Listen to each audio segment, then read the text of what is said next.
You see that you should clear this examination. ಈ KSET ಅಥವಾ NET examination ಏನಿದೆಯಲ್ಲ ಅದು ಕಂಪ್ಲೀಟ್ ಮಾಡಲೇಬೇಕು. ಆಗ ನನ್ನ ಪ್ರಕಾರ ನೀವು ಒಂದು ಕೋರ್ಸನ್ನು ಕರೆಕ್ಟಾಗಿ ಕಂಪ್ಲೀಟ್ ಮಾಡಿದಿರಿ ಅಂತ ಅರ್ಥ. ಸತೀಶ್ ಜೋಗ ಸರ್ ಅದರ ಬಗ್ಗೆ ಎಲ್ಲ ಡೀಟೇಲ್ಸ್ನ ಕೊಡ್ತಿದ್ರು, ನೆಟ್ ಎಕ್ಸಾಮಿನೇಷನ್ ಎಷ್ಟು ಇಂಪಾರ್ಟೆಂಟ್ ಇದೆ ಅಂತ. ಈಗ ನೀವೆಲ್ಲ ಮಾಸ್ಟರ್ ಡಿಗ್ರಿ ಮಾಡ್ತಿದ್ದೀರಿ, ಈಗ ಈ ಎಕ್ಸಾಮಿನೇಷನ್ ಪಾಸ್ ಮಾಡಲಿಕ್ಕೆ ಬಂದಿದ್ದೀರಿ. ಇಂಟೆನ್ಷನ್ ಏನು ಅಂದರೆ to enter in to the teaching profession. Teaching ಪ್ರೊಫೆಷನ್ಗೆ ಎಂಟರ್ ಆಗಬೇಕು ಅಂತ ಹೇಳಿದ್ರೆ this is the gateway, there is no other go. ಇದನ್ನು ಕ್ಲಿಯರ್ ಮಾಡಿದ್ರೇ ನಿಮಗೆ ಎಂಟ್ರಿ ಸಿಗೋದು. The most important examination. Once ನೀನು ಇದೇನಾದರೂ ಪಾಸ್ ಮಾಡಿದ್ವಿ ಅಂದರೆ ದಟ್ ಗಿವ್ಸ್ ಹ್ಯೂಜ್ ಕಾನ್ಫಿಡೆನ್ಸ್. ನಿನಗೆ ಎಲ್ಲಿಲ್ಲದ ಶಕ್ತಿ ಬರುತ್ತೆ. ಯಾರಾದರೂ ಏನಪ್ಪ ಕೋರ್ಸ್ ಮಾಡಿದ್ಯಾ ಅಂದಿದ ತಕ್ಷಣ ಆ ಕೋರ್ಸ್ ಹೇಳೋದ್ರ ಜೊತೆಗೆ ಸರ್ ನಾನು ನೆಟ್ ಪಾಸ್ ಮಾಡ್ಕೊಂಡಿದ್ದೀನಿ ಸರ್, ನಾವು ಕೇಳದೇ ಇದ್ರು ಹೇಳ್ತಾರೆ. ಕೆಸೆಟ್ ಆಗಿದೆ ಸರ್ ಅಂತ ಹೇಳ್ತಾರೆ. ನೋಡಿ, ಕೆಸೆಟ್ಟು ನೆಟ್ಟು ಎಷ್ಟು ಖುಷಿ ಕೊಡುತ್ತೆ, ಎಷ್ಟು ಶಕ್ತಿ ಕೊಡುತ್ತೆ, ಎಷ್ಟು ಐಡೆಂಟಿಟಿ ಕೊಡುತ್ತೆ. ನೀವೆಲ್ಲರೂ ಸಹಿತ ಎಕ್ಸಾಮಿನೇಷನ್ ಪಾಸ್ ಮಾಡಲೇಬೇಕು. ಈಗ ಟೈಮ್ ಬಂದಿದೆ. ಅದೇ ಟೈಮ್ಗೆ ಈ ಕಾಲೇಜು ಇಂಥ ಒಂದು ಬ್ಯೂಟಿಫುಲ್ ಪ್ರೋಗ್ರಾಮನ್ನು ಹಾಕ್ಕೊಂಡಿದೆ. ಇವ್ರು ಆಲ್ ಲಕ್ಕಿ. ಪರ್ಫೆಕ್ಟಾಗಿ ಯುಟಿಲೈಸ್ ಮಾಡ್ಕೊಳ್ಳಿ. 2 days ಒಂದು ಚೂರು ಸಹಿತ ಟೈಮ್ ವೇಸ್ಟ್ ಮಾಡ್ದಂಗೆ. ನಾಟ್ ಮೆಕ್ಯಾನಿಕಲ್ ಪ್ರೆಸೆನ್ಸ್, ಸುಮ್ಮನೆ ಕೂತ್ಕೊಳ್ಳೋದಲ್ಲ, with complete concentration, complete attention. Class ಏನು ನಡೀತಿದೆ, ಪಾಯಿಂಟ್ಸ್ ಏನು ಹೇಳ್ತಿರ್ತಾರೆ, ಕೈಯಲ್ಲಿ ಓಡ್ತಿರ್ಬೇಕು, ಪಾಯಿಂಟ್ಸ್ ಮಾಡ್ಕೊಳ್ತಿರ್ಬೇಕು. ಯಾಕಂದರೆ after finishing the course we will not give any notes after completion of the class. ಹಾಗಾಗಿ it is along with preparation of the notes with understanding the concepts. Okay, let's come to the first area directly, that is the teaching aptitude. ಈಗ ನೀವೆಲ್ಲ teaching ಪ್ರೊಫೆಷನ್ಗೆ ಹೋಗಬೇಕು ಅಂತ ಹೊರಟಿದ್ದೀರಿ. ಹಾಗಾಗಿ definitely you should possess teaching aptitude in order to become effective teachers. Right? ಅದಕ್ಕೋಸ್ಕರ it is one component in the first paper. There will be few questions on this particular area. ಯಾಕೆಂದ್ರೆ ನಾನು ಮೇಸ್ಟ್ರ್ ಆಗ್ತೀನಿ ಅಂತ ಹೊರಡೋನ್ಗೆ ಒಬ್ಬ ಮೇಸ್ಟ್ರ್ ಆಗಲಿಕ್ಕೆ ಬೇಕಾಗಿರುವಂಥ ಅರ್ಹತೆ ಇದೆಯಾ ಇಲ್ಲ ಅನ್ನೋದು ಚೆಕ್ ಮಾಡಲೇಬೇಕಲ್ಲ. So without teaching aptitude you cannot become effective teachers. ಹಾಗಾಗಿ ಈ ಟೀಚಿಂಗ್ ಆಪ್ಟಿಟ್ಯೂಡನ್ನು ಟೆಸ್ಟ್ ಮಾಡೋದಿರುತ್ತೆ ಇದರಲ್ಲಿ. ಅದಕ್ಕೋಸ್ಕರ ಈ ಒಂದು ಏರಿಯಾ ಬಗ್ಗೆ ಈ 1 hour ನಾನು ನಿಮಗೆ ಕೆಲವೊಂದು ಡೀಟೇಲ್ಸನ್ನು ಕೊಡ್ತೇನೆ according to the syllabus based on my experience. Okay, ಈಗ ನೀವೆಲ್ಲರೂ ಸಹಿತ ಮಾಸ್ಟರ್ ಡಿಗ್ರಿ ಮಾಡಿದಿರಿ ಅಥವಾ ಮಾಡ್ತಾ ಇದ್ದೀರಿ. ಕೆಲವರು ಇದರಲ್ಲಿ BEd ಸಹಿತ ಕಂಪ್ಲೀಟ್ ಮಾಡಿದಿರಿ ಅಲ್ವಾ? BEd ಮಾಡಲಿ ಬಿಡಲಿ, BEd ಆಗಿರೋರಿಗೆ ಸ್ವಲ್ಪ ಟೀಚಿಂಗ್ ಬಗ್ಗೆ ಐಡಿಯಾ ಇರ್ತದೆ. ಆದರೆ BEd ಆಗದೇ ಇದ್ರೂ ಪರವಾಗಿಲ್ಲ, ನೀವು ಸಾಕಷ್ಟು ವರ್ಷಗಳಿಂದ ಟೀಚಿಂಗ್ ಹೆಂಗಿರುತ್ತೆ ಮೇಸ್ಟ್ರುಗಳದ್ದು ಅಂತ ನೋಡ್ಕೊಂಡು ಬರ್ತಾ ಇದ್ದೀರಾ ಅಲ್ವಾ? ಸಾಕಷ್ಟು ಜನ ಮೇಸ್ಟ್ರುಗಳು ನಿಮಗೆ ಪಾಠ ಮಾಡಿದ್ದಾರೆ. ಯಾರ ಪಾಠ ಚೆನ್ನಾಗಿರುತ್ತೆ, ಯಾರ ಪಾಠ ಚೆನ್ನಾಗಿರಲ್ಲ, ಯಾರ ಪಾಠ ಆವರೇಜ್ ಇರ್ತದೆ, ಬೆಸ್ಟ್ ಟೀಚಿಂಗ್ ಅಂದ್ರೇನು, ವರ್ಸ್ಟ್ ಟೀಚಿಂಗ್ ಅಂದ್ರೇನು, ಆವರೇಜ್ ಟೀಚಿಂಗ್ ಅಂದ್ರೇನು, you know everything. Based on the idea, you can attend lot of questions on this area. Okay, ಇವತ್ತು ನಾನು ಟೀಚಿಂಗ್ ಆಪ್ಟಿಟ್ಯೂಡನ್ನ ಪ್ರಿಪೇರ್ ಆಗ್ತೀನಿ, ಅದರ ನೋಟ್ಸ್ ಓದ್ತೀನಿ ಅಂತ ಹೇಳಿದ್ರೆ it is not possible. Okay, the idea already you have, because this is not a new area to you. You have a beautiful exposure since first standard. ಇಲ್ಲಿವರೆಗೆ ಟೀಚಿಂಗ್ಗೆ ದೊಡ್ಡ ಎಕ್ಸ್ಪೋಜರ್ ನಿಮಗಾಗಿದೆ. ಹಾಗಾಗಿ ನಿಮಗೆ ಟೀಚಿಂಗ್ ಅಂದರೆ ಹೇಗಿರುತ್ತೆ, ಯಾವುದು ಬೆಸ್ಟ್ ಟೀಚಿಂಗು, ಯಾವುದು ordinary teaching, ಯಾವುದು ವರ್ಸ್ಟು, ಯಾರಿಗೆ ರಿಯಲಿ ಟೀಚಿಂಗ್ ಆಪ್ಟಿಟ್ಯೂಡ್ ಇದೆ ಅಂತ ನಿಮ್ಗೆ ಆಗಲಿ ಈಗ ಗೊತ್ತಾಗಿದೆ. Based on that idea you can attend lot of questions. ಅದಕ್ಕೆ ರಿಲೇಟೆಡ್ ಸಾಕಷ್ಟು ಇನ್ಫಾರ್ಮೇಷನ್ ನಾನು ನಿಮಗೆ ಕೊಡ್ತೀನಿ ಅಷ್ಟೇ. ಓಕೆ, ಆಮೇಲೆ ಇಲ್ಲಿ ನಾನು ಕೊಡುವಂಥ ಪಾಯಿಂಟೇ ಅಲ್ಲಿ ಎಕ್ಸಾಮ್ಗೆ ಬರುತ್ತೆ ಅಂತ ಅನ್ಕೋಬಾರ್ದು. It is very vast area. 1 hour ಅದನ್ನೆಲ್ಲ ಕೊಡಲಿಕ್ಕೆ ಯಾರಿಂದಲೂ ಸಹಿತ ಸಾಧ್ಯ ಇಲ್ಲ. ಪಾಯಿಂಟ್ ಬರುತ್ತೆ, ಏರಿಯಾ ತೋರಿಸ್ತೀನಿ, ಅದರ ಮೇಲೆ ಪ್ರಶ್ನೆ ಬರ್ತದೆ. You need to get the idea. Point ಇಲ್ಲ ನಾವು ಓಚೋದಲ್ಲ, ಇಲ್ಲಿ ಬಾಯ್ಪಾಠ ಮಾಡ್ಕೊಂಡು ಹೋದ್ರೆ ಯಾವುದಕ್ಕೂ ಬರೋದಿಲ್ಲ. ಈಗ ಒಂದು ಕ್ಲಾಸ್ ರೂಮ್ ಹೇಗಿರುತ್ತೆ, ಟೀಚರ್ ಏನು ಮಾಡ್ತಾರೆ, ಹೇಗೆ ಪಾಠ ಮಾಡ್ತಾರೆ, ಹೇಗೆ ಮ್ಯಾನೇಜ್ ಮಾಡ್ತಾರೆ ಕ್ಲಾಸನ್ನ, ಇದೆಲ್ಲ ನಿಮಗೆ ಗೊತ್ತಿದೆ. ಈ ಕ್ಲಾಸ್ ರೂಮ್ ಎಕ್ಸ್ಪೀರಿಯನ್ಸ್ ಮೇಲೆ ಬೇಕಾದಷ್ಟು ಪ್ರಶ್ನೆಗಳನ್ನು ಫ್ರೇಮ್ ಮಾಡ್ತಾರೆ. ಯು ಟೇಕ್ ಫಾರ್ ಎಕ್ಸಾಂಪಲ್, ಒಬ್ಬ ಹುಡುಗ ತರಗತಿಯಲ್ಲಿ ಇಂಡಿಸಿಪ್ಲಿನ್ ಅನ್ನು ಕ್ರಿಯೇಟ್ ಮಾಡ್ತಿದ್ದಾನೆ. Being a classroom teacher, the step you are going to take ಅಂತ 4 ಆನ್ಸರ್ ಕೊಡ್ತಾರೆ. ಒಬ್ಬ ಹುಡುಗ ಅಶಿಸ್ತನ್ನು ಪ್ರದರ್ಶನ ಮಾಡ್ತಿದ್ದಾರೆ, ಒಬ್ಬ ಮೇಷ್ಟ್ರಾಗಿ ನೀ ಕೆಳಗಿನ ಯಾವ ಕ್ರಮವನ್ನು ತಗೊಳ್ತೀಯಾ ಅಂತ. ಒಂದು ಪನಿಷ್ಮೆಂಟ್ ಅಂತ ಇರ್ತದೆ, ಇನ್ನೊಂದು ಅವನನ್ನ ಕ್ಲಾಸಿಂದ ಸಸ್ಪೆಂಡ್ ಮಾಡೋದು ಅಂತ ಇರುತ್ತೆ, ಇನ್ನೊಂದು complaint to the head master ಅಂತ ಇರ್ತದೆ, ಪ್ರಿನ್ಸಿಪಲ್, ಅಥವಾ ಕಂಪ್ಲೇಂಟ್ ಟು ದ ಪೇರೆಂಟ್ಸ್ ಅಂತ ಏನೋ ಇರ್ತದೆ, ಅಥವಾ ಅವನನ್ನ ತಗೊಂಡ್ಬಂದು ಮುಂದೆ ಕುಳಿಸ್ಕೊಡೋದು, ಅಥವಾ ಅವನಿಗೆ ಗೈಡೆನ್ಸ್ ಮಾಡೋದು, ಈ ಥರದ್ದು ಇರ್ತದೆ. ಈಗ ಆನ್ಸರ್ ಯಾವ್ದು ಮಾಡಬೇಕಾಗುತ್ತೆ? ಕಂಪ್ಲೇಂಟ್ ಮಾಡೋದಲ್ಲ, ನಾವೇ ಅವನ ಅಶಿಸ್ತನ್ನ ಹೋಗ್ಲಾಡ್ಸೋ ಹಾಗೆ ಮಾಡ್ಬೇಕು, ಪ್ರಯತ್ನ ಮಾಡ್ಬೇಕು. ಅವನ ಮುಂದೆ ಕುಳಿಸ್ಕೊಳ್ಳೋದು, ಅವನ ಸರಿಯಾಗಿ ಅಬ್ಸರ್ವ್ ಮಾಡೋದು, ಇಂಡಿವಿಜುವಲ್ ಅಟೆನ್ಷನ್ ಕೊಡೋದು, ಅವನಿಗೆ ಮನಸ್ಸು ಪರಿವರ್ತನೆ ಆಗುವಾಗ ಮಾಡೋದು. ಪನಿಷ್ಮೆಂಟ್ ಕೊಡೋದಲ್ಲ, ಯಾರಿಗೋ ಕಂಪ್ಲೇಂಟ್ ಕೊಡೋದಲ್ಲ. ನೋಡಿ, ಈ ತರ ಕ್ಲಾಸ್ ರೂಮ್ ಸಿಚುವೇಶನ್ ಮೇಲೆ ಕ್ವಶನ್ಸ್ ಫ್ರೇಮ್ ಮಾಡ್ತಾರೆ. You cannot get this kind of questions from any book. This is the idea. So this is where the questions you are suppose to expect. ಅರ್ಥ ಆಯ್ತಾ? ಒಬ್ಬ ಹುಡುಗ ತೀರಾ ಕಡಿಮೆ ಮಾರ್ಕ್ಸ್ ತೆಗೆದಿದ್ದಾನೆ, ಹಾಗಾದ್ರೆ ನೀವು ಯಾವ ಕ್ರಮ ಕೈಗೊಳ್ತೀರಿ? ಈ ತರ. ಈಗ ಒಬ್ಬ ಕ್ಲಾಸ್ ರೂಮ್ ಟೀಚರ್ ಆಗಿ ನೀನು ಯೋಚನೆ ಮಾಡಿ ಈಗ ಆನ್ಸರ್ಗಳನ್ನು ಎತ್ತಬೇಕು. ಈ ಟೀಚಿಂಗ್ ಆಪ್ಟಿಟ್ಯೂಡ್ ಅಲ್ಲಿ ನೀನು ಒಬ್ಬ ಟೀಚರ್ ಸ್ಥಾನದಲ್ಲಿ ನಿಂತ್ಕೋಬೇಕು. ನಿಂತ್ಕೊಂಡು ಅಲ್ಲಿ ಕೇಳುವಂತ ಪ್ರಶ್ನೆಗಳಿಗೆ ಒಬ್ಬ ಬೆಸ್ಟ್ ಟೀಚರ್, ಎಫೆಕ್ಟಿವ್ ಟೀಚರ್ ಸ್ಥಾನದಲ್ಲಿ ನೀನು ನಿಂತ್ಕೊಂಡು what step you are suppose to take in this particular situation ಅಂತ ಹೇಳಿ ನೀನು ಆನ್ಸರ್ಗಳನ್ನು ಟಿಕ್ ಮಾಡಬೇಕು. That is the area.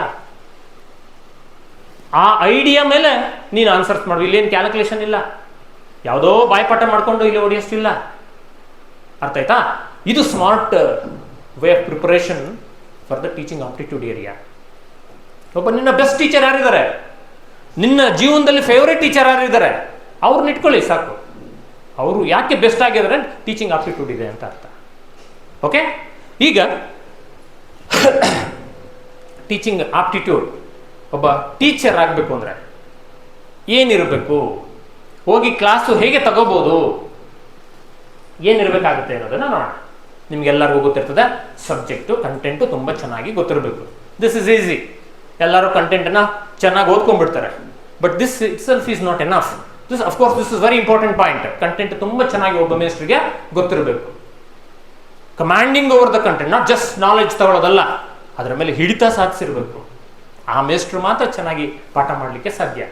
ಅದ್ರ ಜೊತೆಗೆ ಏನಿರಬೇಕು, ಮಕ್ಕಳಿಗೆ ಪಾಠ ಮಾಡ್ತಿರೋದು ಅಲ್ವಾ, ಅವ್ರನ್ನ ಅರ್ಥ ಮಾಡ್ಕೋಬೇಕು. ಕಂಟೆಂಟನ್ನು ಅರ್ಥ ಮಾಡ್ಕೊಳ್ಳೋದ್ರ ಜೊತೆಗೆ we should understand the children whom I am teaching. ಯಾರಿಗೆ ಪಾಠ ಮಾಡ್ತಾ ಇದ್ದೀನಿ ನಾನು, ಅವ್ರ ಏಜ್ ಎಷ್ಟು, ಅವ್ರ ಪ್ರಾಬ್ಲಮ್ಸ್ ಏನು, ಅವ್ರ IQ ಏನು, ಅವ್ರ ಕೆಪಾಸಿಟಿ ಏನು, ಅವ್ರ ಇಂಟ್ರೆಸ್ಟ್ ಏನು, ಅವ್ರ ಸ್ಪ್ಯಾನ್ ಆಫ್ ಅಟೆನ್ಷನ್ ಏನು, ಇದನ್ನು ಅರ್ಥ ಮಾಡಿಕೊಂಡು ನಮ್ಮ ಪಾಠವನ್ನು ಡಿಸೈಡ್ ಮಾಡೋದು. ನನಗೆ ಗೊತ್ತಿದೆ ಅಂತ ಏನೇನೋ ಹೆಂಗೆಂಗೋ ಹೇಳೋಕೆ ಹೋದರೆ ಆಗೋದಿಲ್ಲ. We should understand the content. Very importantly we should understand the learners. ನಮ್ಮ ಕಲಿಯೋರನ್ನು ನಾವು ಅರ್ಥ ಮಾಡ್ತೇವೆ, ಅವ್ರಿಗೆ ಏನು ಬೇಕು ಅಂತ. ಓಕೆ, ಹಾಗೆ ಈಗ ನಾನು B.Ed ಕಾಲೇಜಲ್ಲಿ ಪಾಠ ಮಾಡ್ತೀನಿ, ಅಲ್ಲಿ ಪಾಠ ಮಾಡೋದು ಬೇರೆ, ಈಗ ಇಲ್ಲಿ ಪಾಠ ಮಾಡೋದು ಬೇರೆ, ಇವ್ರು ಬೇರೆ ಅವ್ರು ಬೇರೆ. ಹಾಗಾಗಿ ಅಲ್ಲಿ ಮಾಡೋದನ್ನು ಅದೇ ಥರ ತಂದು ಇಲ್ಲಿ ಮಾಡೋದಲ್ಲ. ಇಲ್ಲಿ ನಾನು ಫಸ್ಟು ನನ್ನ ಕಂಟೆಂಟ್ ಏನಂತ ನಾನು ಡಿಸೈಡ್ ಆಗಿದೆ, ಜೊತೆಗೆ ನನ್ನ ಮಕ್ಕಳನ್ನ ಅರ್ಥ ಮಾಡ್ಕೋಬೇಕು. ಆಮೇಲೆ ಟೀಚಿಂಗ್ ಅಂದರೆ ಫೆಸಿಲಿಟೇಟಿಂಗ್ ಲರ್ನಿಂಗ್, ಕಲಿಕೆಯನ್ನು ಉಂಟು ಮಾಡೋದು ಅಲ್ವಾ, ಕಲಿಕೆಯನ್ನು ಉಂಟು ಮಾಡುವಂಥ ಪ್ರಕ್ರಿಯೆ. ಹಾಗಾಗಿ ಕಲಿಕೆ ಅಂದರೆ ಏನು ಅನ್ನೋದು ಗೊತ್ತಿರಬೇಕು. ಈಗ ನಾನು ಪಾಠ ಮಾಡ್ತಾ ಇದ್ದೀನಿ ಅಂದರೆ ಇಂಡೈರೆಕ್ಟ್ಲಿ ಏನು ಅರ್ಥ, ನಾನು ಕಲಿಕೆಯನ್ನು ಉಂಟು ಮಾಡ್ತಾ ಇದ್ದೀನಿ, ನಾನು bringing learning among the children ಅಂತ ಅರ್ಥ. ಹಾಗಾಗಿ ಹೇಗಿರುತ್ತೆ ಲರ್ನಿಂಗು, ಏನು ಲರ್ನಿಂಗ್ ಅಂದರೆ what is the process of learning, learning ಬಗ್ಗೆ ಚೆನ್ನಾಗಿ ಗೊತ್ತಿರಬೇಕು. ಆಗ ಮಾತ್ರ ನಾವು ಲರ್ನಿಂಗನ್ನು ಪರ್ಫೆಕ್ಟ್ ಆಗಿ ಉಂಟು ಮಾಡಲಿಕ್ಕೆ ಸಾಧ್ಯ ಆಗೋದು. ಒಬ್ಬ ಟೀಚರು ಪ್ರೋಸೆಸ್ ಹೇಗಿರುತ್ತೆ ಲರ್ನಿಂಗ್ದು, ಆ ಲರ್ನಿಂಗ್ ಮೇಲೆ ನಾನು ಒಬ್ಬನೇ ಅಲ್ಲ, ಇನ್ನೂ ಅನೇಕ ಅಂಶಗಳ ಪ್ರಭಾವ ಬೀರ್ತಿರ್ತವೆ. What are the different factors effects on learning, ಕಲಿಕೆ ಮೇಲೆ ಯಾವ ಅಂಶಗಳು ಪ್ರಭಾವ ಬೀರ್ತವೆ ಅನ್ನೋದು ಗೊತ್ತಿರಬೇಕು. ಆಮೇಲೆ ನಾವು ಟೀಚಿಂಗನ್ನು ಪ್ಲಾನ್ ಮಾಡೋದು. ಅದಾದಮೇಲೆ evaluation also part of teaching learning process. ಇದಾದಮೇಲೆ ಫೀಡ್ಬ್ಯಾಕು, ಅದಾದಮೇಲೆ ನಮ್ಮ ಟೀಚಿಂಗನ್ನು ಮತ್ತು ಮಕ್ಕಳ ಕಲಿಕೆಯನ್ನು ಇಂಪ್ರೂವ್ ಮಾಡಿಕೊಳ್ಳುವಂಥ ಪ್ರಕ್ರಿಯೆ. ಒಬ್ಬ ಟೀಚರ್ಗೆ ಇಷ್ಟು ಗೊತ್ತಿರಬೇಕು. So these are the different elements of teaching aptitude. Okay, okay, ಈಗ ಟೀಚಿಂಗ್ ಕಾನ್ಸೆಪ್ಟ್ಗೆ ಬರ್ತೀನಿ. What is teaching? ಈಗ ನೋಡಿ, ಎಲ್ಲವೂ ಸಹಿತ ಇಂಗ್ಲೀಷಲ್ಲಿ ಡಿಸ್ಪ್ಲೇ ಆಗುತ್ತೆ. ಕನ್ನಡ ಇಂಗ್ಲೀಷಲ್ಲಿ ಎರಡರಲ್ಲೂ ಹೇಳ್ತಾ ಇರ್ತೀನಿ. ನೀವು ಕನ್ನಡದಲ್ಲಿ ಬರ್ಕೊಳ್ಳೋರು ಕನ್ನಡದಲ್ಲಿ ಬರ್ಕೊಳ್ಳಿ, ಇಂಗ್ಲೀಷಲ್ಲಿ ಬರ್ಕೊಳ್ಳಿ, ಎರಡರಲ್ಲೂ ಮ್ಯಾನೇಜ್ ಮಾಡ್ಕೊಳ್ಳೋರು ಕನ್ನಡ ಇಂಗ್ಲೀಷಲ್ಲಿ ಬರ್ಕೊಳ್ಳಿ, ನೋ ಪ್ರಾಬ್ಲಮ್. ನಿಮ್ಗೆ ಅರ್ಥ ಆದರೆ ಸಾಕಷ್ಟೇ. ಆಮೇಲೆ ಅರ್ಥ ಮಾಡ್ಕೊಂಡು ಬರಬೇಕು. ಮೆಕ್ಯಾನಿಕಲ್ ಆಗಿ ಅಲ್ಲಿರೋದನ್ನ ಟಕ್ ಟಕ್ ಟಕ್ ಟಕ್ ನಿಂಗೆ ಹೊಡ್ಕೊಳ್ಳೋದಲ್ಲ, ಬರ್ಕೊಳ್ಳೋದ್ರಿಂದ ಏನು ಪ್ರಯೋಜನ ಇಲ್ಲ. ಕಾನ್ಸೆಪ್ಟ್ ಅರ್ಥ ಆಗಬೇಕು, ಅದಕ್ಕೆ ರಿಲೇಟೆಡ್ ಒಂದು ಪಾಯಿಂಟ್ ಅಲ್ಲಿ ಬರ್ಕೋಬೇಕಷ್ಟೇ. ಓಕೆ, ಬೋಧನೆ ಎಂದರೇನು? ಬೋಧನೆ ಮೇಲೆ ಪ್ರಶ್ನೆ ಬರುತ್ತೆ. Transfer of knowledge from teacher to students, transfer of knowledge from textbook to students. It is the process of giving experiences it is the process of facilitating learning. ಈ ರೀತಿ ಬರುತ್ತೆ. ಪರ್ಫೆಕ್ಟ್ ಮೀನಿಂಗು ಗೊತ್ತಿರಬೇಕು. Teaching ಅಂದರೆ ಜ್ಞಾನವನ್ನು ಮೇಷ್ಟ್ರಿಂದ ಮಕ್ಕಳಿಗೆ ವರ್ಗಾವಣೆ ಮಾಡೋದಲ್ಲ. Teaching ಅಂದರೆ ಕಂಟೆಂಟನ್ನು ಟೆಕ್ಸ್ಟ್ ಬುಕ್ಕಿಂದ ಮಕ್ಕಳಿಗೆ ವರ್ಗಾವಣೆ ಮಾಡೋದಲ್ಲ. It is not possible to transfer the knowledge from textbook to students or from teacher to students. It is not possible unless involvement of the children. It is not possible to make the children to learn the concept. ಹಾಗಾಗಿ ನಾವು ನನ್ನ ತಿರೋದನ್ನೆಲ್ಲ transfer ಮಾಡ್ಲಿಕ್ಕಾಗಲ್ಲ. ಮಕ್ಕಳು ಕಲೀಲಿಕ್ಕೆ facilitate ಮಾಡ್ಬೋದು ಅಷ್ಟೇ, ಸುಗಮಕಾರಕರಾಗಿ ಕೆಲಸ ಮಾಡೋದು. ಕಲಿಕೆಯನ್ನು ಸುಗಮಗೊಳಿಸುವಂಥ ಪ್ರಕ್ರಿಯೆಯನ್ನು ನಾವು ಟೀಚಿಂಗ್ ಅಂತ ಕರೆಯೋದು. Okay, actually teaching means it is ಎಲಿಸಿಟಿಂಗ್ from the students, not transferring from the teacher. ಮಕ್ಕಳಿಗೆ ಎಲ್ಲ ಗೊತ್ತಿರ್ತದೆ, ಅವ್ರಿಗೆ ಎಲಿಸಿಟ್ ಮಾಡೋದು, ಸೆಳೆಯೋದು, ಅವ್ರಿಗೆ ಗೊತ್ತಾಗೋ ಹಾಗೆ ಮಾಡೋದು, ಹೊಸದನ್ನು ಸೇರಿಸೋದು ಅಂತ ಅಲ್ಲ. ಅದಕ್ಕೆ ಅದನ್ನು ಫೆಸಿಲಿಟೇಷನ್ ಅಂತ ಕರೀತೇವೆ, ಸುಗಮಗೊಳಿಸುವಂಥ ಪ್ರಕ್ರಿಯೆ.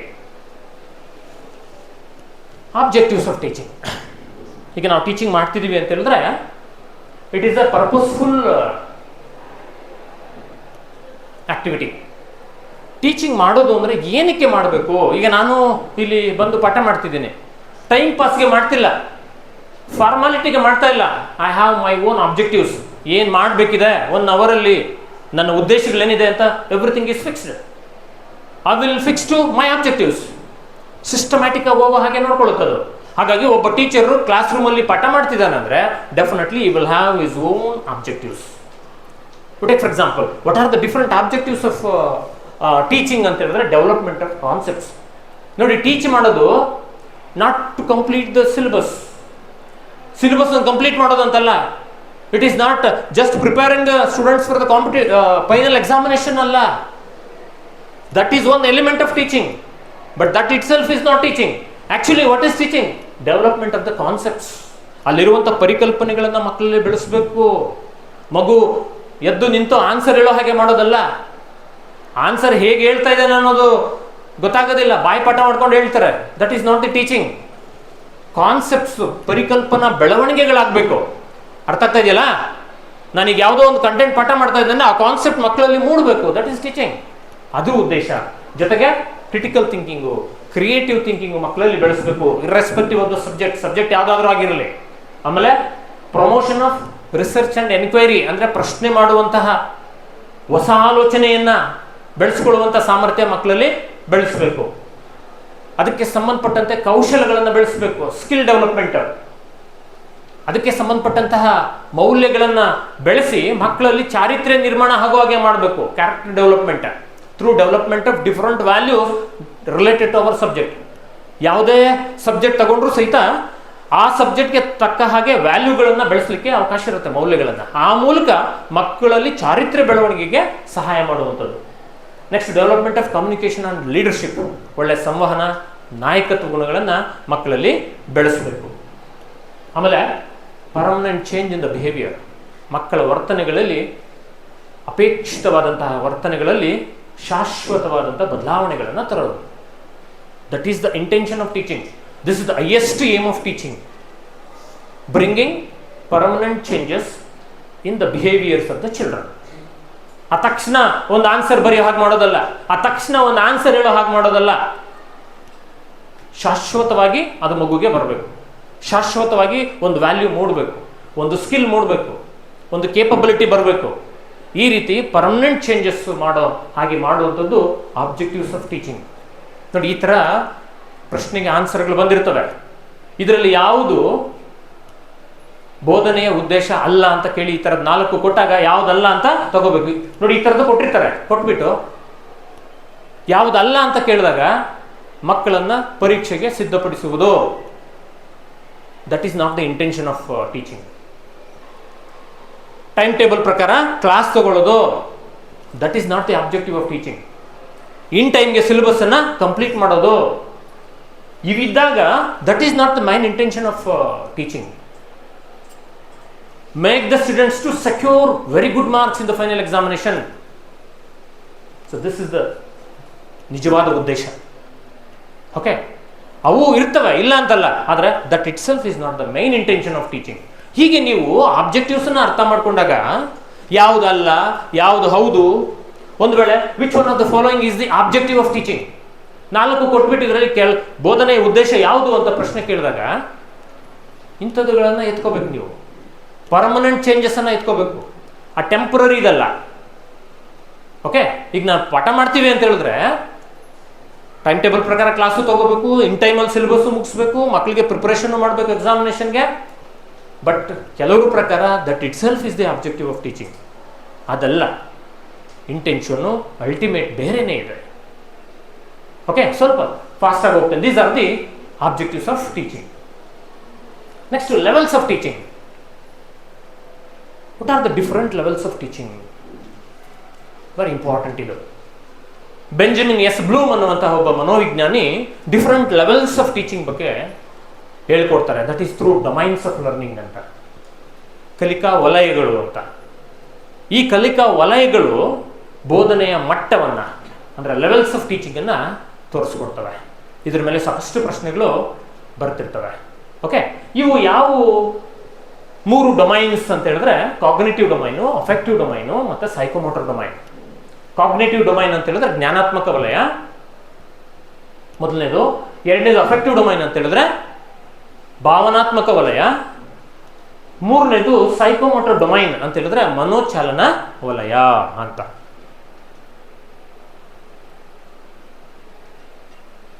ಈಗ ಹೇಗೆ ಒಂದು ಟೀಚಿಂಗ್ ಲೆವೆಲ್ನ ನಾವು ಅರ್ಥ ಮಾಡ್ಕೊಳ್ಳೋದು ಅಥವಾ ಡಿಸೈಡ್ ಮಾಡೋದು ಅಂತ ಹೇಳಿದ್ರೆ, ಟೀಚರು ಯಾವ ಡೊಮೈನ್ ಲೆವೆಲ್ಗೆ ಪಾಠ ಮಾಡ್ತಿದ್ದಾರೆ ಕ್ಲಾಸ್ ರೂಮಲ್ಲಿ ಅನ್ನೋದ್ರ ಮೇಲೆ ದ ಲೆವೆಲ್ ಡಿಸೈಡ್ ಆಗುತ್ತೆ. ಓಕೆ, ಈಗ ಡಿಫ್ರೆಂಟ್ ಲೆವೆಲ್ಸ್ ಆಫ್ ಟೀಚಿಂಗ್ ಇದೆ.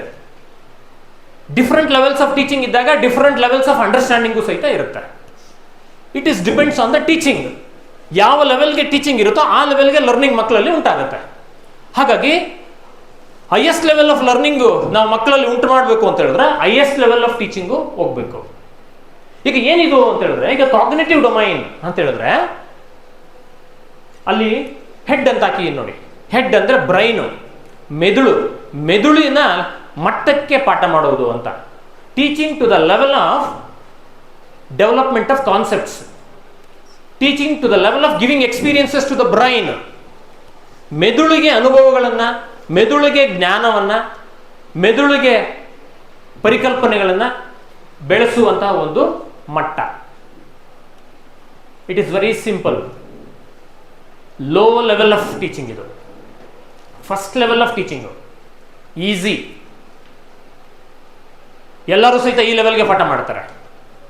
ಅಂದರೆ just giving experience to the brain, ಮೆದುಳಿಗೆ ಪರಿಕಲ್ಪನೆಗಳನ್ನು ಕೊಡೋದಷ್ಟೇ. ಓಕೆ, ಈಗ ನೀರಿನ ಬಗ್ಗೆ ಪಾಠ ಮಾಡೋದು ಅಂತ ಹೇಳಿದ್ರೆ, ನೀರು ಅಂದ್ರೆ ಏನು, ನೀರು ಒಳಗಡೆ ಏನಿದೆ, ಅದರಲ್ಲಿ ಏನು ಎಲಿಮೆಂಟ್ಸ್ ಇದೆ, ರಿಯಾಕ್ಷನ್ ಏನಾಗಿದೆ, ಹೈಡ್ರೋಜನ್ ಎಷ್ಟಿದೆ, ಆಕ್ಸಿಜನ್ ಎಷ್ಟಿದೆ, ಕಂಬೈನ್ ಆಗಿ ಏನಾಗಿದೆ, ಯಾವ ಫಾರ್ಮಲ್ ಇದೆ, ಈ ಎಲ್ಲ ವಿಚಾರಗಳನ್ನ ತಿಳಿಸ್ಕೊಟ್ರೆ ದಟ್ ಈಸ್ ಕಾಗ್ನಿಟಿವ್ ಡೊಮೈನ್ ಅಷ್ಟೇ. ಅದು ಮಗುಗೆ ಜ್ಞಾನ ಮೆದುಳಿಗೆ ಹೋಗುತ್ತೆ. ಅರ್ಥ ಆಯ್ತಲ್ಲ? ಇದು ವೆರಿ ಈಸಿ, ಎಲ್ಲ ಟೀಚರ್ಸು ಈ ಲೆವೆಲ್ಗೆ ಪಾಠ ಮಾಡ್ತಾರೆ. ನೆಕ್ಸ್ಟು ಇನ್ನೊಂದು level of teaching affective domain, ಹೃದಯ. ಹೃದಯ ಅಂತ ಹಾಕಿದ್ದೀನಿ ನೋಡಿ, heart. It is not teaching to the brain, it is teaching to the heart. ಹೃದಯಕ್ಕೆ ಪಾಠ ಮಾಡೋದು. Teaching to the level of touching heart of the children. So this is very difficult. The teacher who is able to teach to the extent of affective domain is not ordinary teacher. Really is a great teacher. ಯಾವುದೇ subject ಆಗಿರಲಿ, there is a provision to teach to the level of heart, touching the heart. Touching the heart ಅಂದ್ರೆ ನಾವು ಇಲ್ಲಿ ಪಾಠ ಮಾಡ್ತಿದ್ರಲ್ಲಿ heart ಅಲ್ಲಿ variation ಆಗಬೇಕು. ಇಲ್ಲಿಗೆ ಹೋಗೋದಲ್ಲ, ಇಲ್ಲಿಗೆ ಪಾಠ ಕಳಿಸೋದು ಸುಲಭ, ಹಾರ್ಟ್ಗೆ ಕಳಿಸೋದಿದೆಯಲ್ಲ ಅದು ತುಂಬಾ ಕಷ್ಟ. ಅಲ್ಲಿಗೆ ಪಾಠ ಮಾಡಬೇಕು ಅಂದರೆ ತುಂಬ ಎಫೆಕ್ಟಿವ್ ಟೀಚಿಂಗ್ ಆಗಬೇಕು, ಎಫೆಕ್ಟಿವ್ ಟೀಚರ್ ಮಾತ್ರ ಆಗಬೇಕು. ಇಲ್ಲಿ ಜ್ಞಾನ ಬೆಳೆಯುತ್ತೆ, ಇಲ್ಲಿ ಅಂಡರ್ಸ್ಟ್ಯಾಂಡಿಂಗ್ ಬೆಳೆಯುತ್ತೆ, ಇಲ್ಲಿ ಅಪ್ಲಿಕೇಶನ್ ಬೆಳೆಯುತ್ತೆ, ಅನಾಲಿಸಿಸ್ ಬೆಳೆಯುತ್ತೆ, ಎವ್ಯಾಲ್ಯೂಯೇಷನ್ ಬೆಳೆಯುತ್ತೆ, ಈ ಕೇಪಬಿಲಿಟೀಸ್ ಇಲ್ಲಿ ಬೆಳೆಯುತ್ತೆ. ಆದರೆ ಇಲ್ಲೇನು ಬೆಳೆಯುತ್ತೆ? ಯಾಕೆ ಇದು ಕಷ್ಟ? ಇಲ್ಲಿ ಫೀಲಿಂಗ್ಸನ್ನು ಬೆಳೆಸುತ್ತೆ, ಭಾವನೆಗಳು, ಮೌಲ್ಯಗಳು, values, emotions, feelings, appreciation, attitude, aptitude, interest, ಇವು ಇಲ್ಲಿ ಬೆಳೆಯುವಂಥದ್ದು. ಹಾಗಾಗಿ ಒಂದು ಪಾಠದ ನಾಲೆಜನ್ನು ಮಕ್ಕಳಿಗೆ ಕೊಡೋದು ಸುಲಭ, ಆದರೆ ಆ ಪಾಠಕ್ಕೆ ಸಂಬಂಧಪಟ್ಟಂಥ ಒಂದು ವ್ಯಾಲ್ಯೂ ಬೆಳೆಸಬೇಕು ಅಂತ ಹೇಳಿದ್ರೆ ಯಾವ ಲೆವೆಲ್ಗೆ ಪಾಠ ತಗೊಂಡೋಗಿರ್ಬೇಕು ನೋಡಿ. ಆ ಪಾಠದ ಬಗ್ಗೆ ಒಂದು ಫೀಲಿಂಗ್ ಅನ್ನು ಬೆಳೆಸಬೇಕು, ಮಗುಗೆ ಒಂದು ವ್ಯಾಲ್ಯೂಸ್ ಅನ್ನು ಬೆಳೆಸಬೇಕು. ಹೌ ಗ್ರೇಟ್ ಅಪ್ಪ ಇದು ಈ ಕಾನ್ಸೆಪ್ಟ್ ಅಂತ ಅಪ್ರಿಸಿಯೇಷನ್ ಬೆಳೆಸಬೇಕು ಅಂತ ಹೇಳಿದ್ರೆ ಆ ಪಾಠವನ್ನ ಮಗುಗೆ ಎಷ್ಟು ವಂಡರ್ಫುಲ್ ಆಗಿ ಮೇಷ್ಟ್ರು ಕಟ್ಟಿ ಕೊಡಬೇಕು. ಆಗ ಮಾತ್ರ ಅದು ಹೃದಯವನ್ನು ಟಚ್ ಮಾಡುತ್ತೆ. ಯಾವ ಮೇಷ್ಟ್ರು ಆ ಕಂಟೆಂಟನ್ನು ಹಿಡಿದು ಮಕ್ಕಳ ಹೃದಯವನ್ನು ಟಚ್ ಮಾಡ್ತಾನೆ ಅವರು real teacher, great teacher. Level ನೋಡಿದ್ರ ಅಲ್ಲಿ ಈಗ ಅಫೆಕ್ಟಿವ್ ಡೊಮೈನ್ ಏನೇನು ಬರುತ್ತೆ ಅನ್ನೋದು ಗೊತ್ತಾಗಬೇಕು. ಯಾಕೆಂದ್ರೆ ಒಂದು ವ್ಯಾಲ್ಯೂ ಓವರ್ ನೈಟ್ ಬೆಳೆಸ್ಬಿಡ್ಲಿಕ್ಕೆ ಆಗಲ್ಲ, ಒಂದು ಫೀಲಿಂಗು ಈಸಿಯಾಗಿ ಬೆಳೆಸ್ಲಿಕ್ಕೆ ಆಗಲ್ಲ. ಆಗಲೇ ವಾಟರ್, ಫಾರ್ ಎಕ್ಸಾಂಪಲ್ ವಾಟರ್ದು ಹೇಳಿದೆ ನಾನು ಅಲ್ವಾ. ಈಗ ವಾಟರ್ ಬಗ್ಗೆ ಇವೆಲ್ಲ ಬೆಳೆಸೋದು ಸುಲಭ, ಯಾವುದು ನಾಲೆಡ್ಜು. ಆದರೆ ವಾಟರ್ ಬಗ್ಗೆ ಫೀಲಿಂಗ್ ಬೆಳೆಸ್ಬೇಕು. ನೀರು ಎಷ್ಟು ಶ್ರೇಷ್ಠ, ನೀರನ್ನು ನಾನು ವೇಸ್ಟ್ ಮಾಡಬಾರ್ದು. ಏನೆಲ್ಲ ನಾವು ಇದುವರೆಗೆ ಈ ಪ್ರಪಂಚದಲ್ಲಿ ಸೃಷ್ಟಿ ಮಾಡ್ತಿದ್ದೀವಿ, ಆದರೆ ಇದುವರೆಗೆ ಒಂದು ಡ್ರಾಪ್ ನೀರನ್ನು ಸೃಷ್ಟಿ ಮಾಡೋಕ್ಕೆ ಆಗಿಲ್ಲ. ಎಂಥ ಪ್ರೆಷಿಯಸ್ ವಾಟರ್ ಈಸ್, ಅಲ್ಲಿಗೆ ಒಂದು ಡ್ರಾಪ್ ವಾಟರು ಎಷ್ಟು ಅಮೂಲ್ಯ, ಎಷ್ಟು ಶ್ರೇಷ್ಠ. ನಾನು ಈಗ ಇದೆಲ್ಲ ಗೊತ್ತಿಲ್ಲದೆ ಎಷ್ಟು ನೀರನ್ನ ವೇಸ್ಟ್ ಮಾಡ್ತಾ ಇದ್ದೀನಿ. ನನ್ನ ಜೀವನದಲ್ಲಿ ಇನ್ಮೇಲೆ ಪರ್ಫೆಕ್ಟ್ ಆಗಿ ನೀರನ್ನ ಯುಟಿಲೈಸ್ ಮಾಡ್ಕೋಬೇಕು. ಇನ್ನು ನೀರನ್ನ ನಾನು ವೇಸ್ಟ್ ಮಾಡಬಾರ್ದು. ಇದನ್ನ ಎಲ್ಲರಿಗೂ ಹೇಳ್ಬೇಕು. ನಾನು ಎಲ್ಲೂ ಸಹಿತ ಒಂದು ಡ್ರಾಪ್ ನೀರನ್ನ ಇನ್ಮೇಲೆ ವೇಸ್ಟ್ ಮಾಡಬಾರ್ದು. Such a great water. ನೀರಿನ ಬಗ್ಗೆ ಪಾಠ ಮಾಡಿ ಹೊರಗಡೆ ಬಂದಾಗ ಮಕ್ಕಳಿಗೆ ಈ ಭಾವನೆ ಬರಬೇಕು. ಎಕ್ಸಾಮ್ ಎಲ್ಲ ಬರೀತಾರೆ, ಆರ್ಡಿನರಿ ಟೀಚರು ಅದನ್ನು ರೆಡಿ ಮಾಡಿಸ್ತಾರೆ. ಆದರೆ ಈ ಭಾವನೆ ಬೆಳೆಸ್ಕೊಳ್ತಾರಲ್ಲ ಮಕ್ಕಳು, ಅದು ನೋಡಿ 2ನೇ ಲೆವೆಲ್ ಟೀಚಿಂಗ್. ಅದು ಅಪ್ರಿಸಿಯೇಷನ್ ಲೆವೆಲ್ಗೆ ಹೋಗಿದೆ. ಮಗು ಆ ನೀರನ್ನ ಅಪ್ರಿಸಿಯೇಷನ್ ಮಾಡ್ತಿದೆ, ಆ ನೀರಿನ ಬಗ್ಗೆ ದೊಡ್ಡ ವ್ಯಾಲ್ಯೂವನ್ನು ಬೆಳೆಸ್ಕೊಳ್ತಿದೆ. ಅಲ್ಲಿಗೆ ಎಂಥ ಪಾಠ ಮಾಡಿರ್ಬೇಕು ಮೇಷ್ಟ್ರು. ಯಾಕಿದಾಗಿದೆ ಅಂದರೆ ಮೇಷ್ಟ್ರು ಬರೀ ತಲೆ ಕೈ ಹಾಕಿರೋದಲ್ಲ, ಹೃದಯಕ್ಕೆ ಕೈ ಹಾಕಿದ್ದಾರೆ. This is the one more level of teaching. ಯಾವುದೇ ಪಾಠ ತಗೊಳ್ಳಿ, ಆ ಪಾಠವನ್ನು ಹಿಡ್ಕೊಂಡು ಮಕ್ಕಳ ಹೃದಯವನ್ನು ಟಚ್ ಮಾಡಲಿಕ್ಕೆ ಅವಕಾಶ ಇದೆ. That is teaching to the extent of affective domain. ಭಾವನಾ ವಲಯಕ್ಕೆ ಸಂಬಂಧಿಸಿದಂತಹ ಪಾಠ ಅದು. ಓಕೆ, ಇನ್ನು ಸೈಕೋಮೋಟರ್ ಡೊಮೈನ್. ಸೈಕೋ ಅಂದರೆ ಬುದ್ಧಿ, ಮೋಟಾರ್ ಅಂದರೆ ಕಾಲು. ಇವೆರಡೂ ಕೋಆರ್ಡಿನೇಟ್ ಮಾಡುವಂತಹ ಸಾಮರ್ಥ್ಯವನ್ನು ಬೆಳೆಸುವಂಥದ್ದು. That is development of skills. Skills ಅಂದರೆ ಕೈಗಳು. ನೋಡು, ಸೈಕೋಮೋಟರ್ ಅಂತ ಹೇಳಿದ್ರೆ, ಮೋಟಾರ್ ಅಂದರೆ ಕೈಗಳು. ಇದು ಕೈಗಳಿಗೆ ಸಂಬಂಧಿಸಿದಂತಹ ಪಾಠ. ಬರೀ ತಿಳ್ಕೊಳ್ಳೋದು, ವ್ಯಾಲ್ಯೂಸ್ ಅನ್ನು ಬೆಳೆಸ್ಕೊಂಡ್ಬಿಟ್ಟು ಸುಮ್ಮನೆ ಕೂತ್ಬಿಟ್ರೆ ಆಗೋದಿಲ್ಲ. ಪ್ರಾಕ್ಟಿಕಲ್ ಆಗಿ ನೀರನ್ನ ಸೇವ್ ಮಾಡಬೇಕಲ್ಲ. ಅಲ್ಲೆಲ್ಲ ಒಂದು ಕಡೆ ನೀರು ಹೋಗ್ತಾ ಇದ್ರೆ ಹೋಗಿ ಆಫ್ ಮಾಡಬೇಕು. ಒಂದು ಕೋತಿನೇ ಎಲ್ಲ ಒಂದು ಟ್ಯಾಪನ್ನು ಹೋಗಿ ಆಫ್ ಮಾಡಿಬಿಟ್ಟು ಬರ್ತದೆ, ನೀರು ಸೇವ್ ಆಗ್ತಾ ಇದೆ. ನಮ್ಗೆ ಆ ಬುದ್ಧಿ ಇಲ್ಲ ಅಲ್ವಾ. ಯಾರ್ದೋ ಮನೆ ಬಿಡು ನಮ್ಗೇನಾಗಬೇಕು ಅಂತ ಹೋಗ್ತೀವಿ. ಬೀದಿಯಲ್ಲಿ ಲೈಟ್ ಉರಿತಾ ಇದ್ರು ಸಹಿತ ನಮ್ಮನೇದೇನು ಹೋಗ್ಬೇಕು ಅಂತ ಹೋಗ್ತೇವೆ ಅಲ್ವಾ. ಎಷ್ಟು ಜನ ಹೋಗಿ ಅದನ್ನು ಆಫ್ ಮಾಡೋದು, ಅಥವಾ ಅಟ್ಲೀಸ್ಟ್ ವೇಸ್ಟ್ ಆಗ್ತಿದೆಯಲ್ಲಪ್ಪ ಅಂದ್ಕೊಳ್ಳೋದು ಹೋಗಿದೆ. ಇದು ಕೈಗೆ ಇಳಿಸೋದು ಪಾಠವನ್ನು. ಪ್ರಾಕ್ಟಿಕಲ್ ಸ್ಕಿಲ್ಸನ್ನು ಮಕ್ಕಳಲ್ಲಿ ಬೆಳೆಸುವಂಥದ್ದು ಇದೆಯಲ್ಲ, ಅದು ಇನ್ನೊಂದು level of learning. Development of skills, teaching to the extent of hands, giving training to the hands. ಕೈಗಳಿಗೆ ತರಬೇತಿಯನ್ನು ಕೊಡುವಂತಹ ಮಟ್ಟದ ಪಾಠ. ಓಕೆ, ಈಗ ನೋಡಿ, ಇದು 3ನೇ ಲೆವೆಲ್ಗೆ ಡಿಫ್ರೆಂಟ್ ಲೆವೆಲ್ಸ್. ಓಕೆ, ಇದು ಹೆಡ್, ಇದು ಹಾರ್ಟ್, ಇದು ಹ್ಯಾಂಡ್ಸ್. 3H, 3 Hಗಳಿಗೆ ಸಂಬಂಧಪಟ್ಟಂತ ಕಲಿಕೆಯ 3 ವಲಯಗಳು. ಗೊತ್ತಾಯ್ತಾ? ಈಗ ಕೆಳಗಿನ ಯಾವುದನ್ನು ಬೆಳೆಸೋದು ಅತ್ಯಂತ ಕಷ್ಟ, ಕೆಳಗಿನ ಇದಕ್ಕೆ ಸಂಬಂಧಪಟ್ಟಂತಹ ಬೋಧನೆ ಯಾವ ವಲಯಕ್ಕೆ ಸೇರಿದೆ, ಯಾವ ಮಟ್ಟವನ್ನು ತೋರಿಸುತ್ತೆ ಅಂತ ಇದ್ರ ಮೇಲೆ ಏನು ಪ್ರಶ್ನೆಗಳು ಬೇಕಾದ್ರೂ ಕೇಳ್ಬೋದು.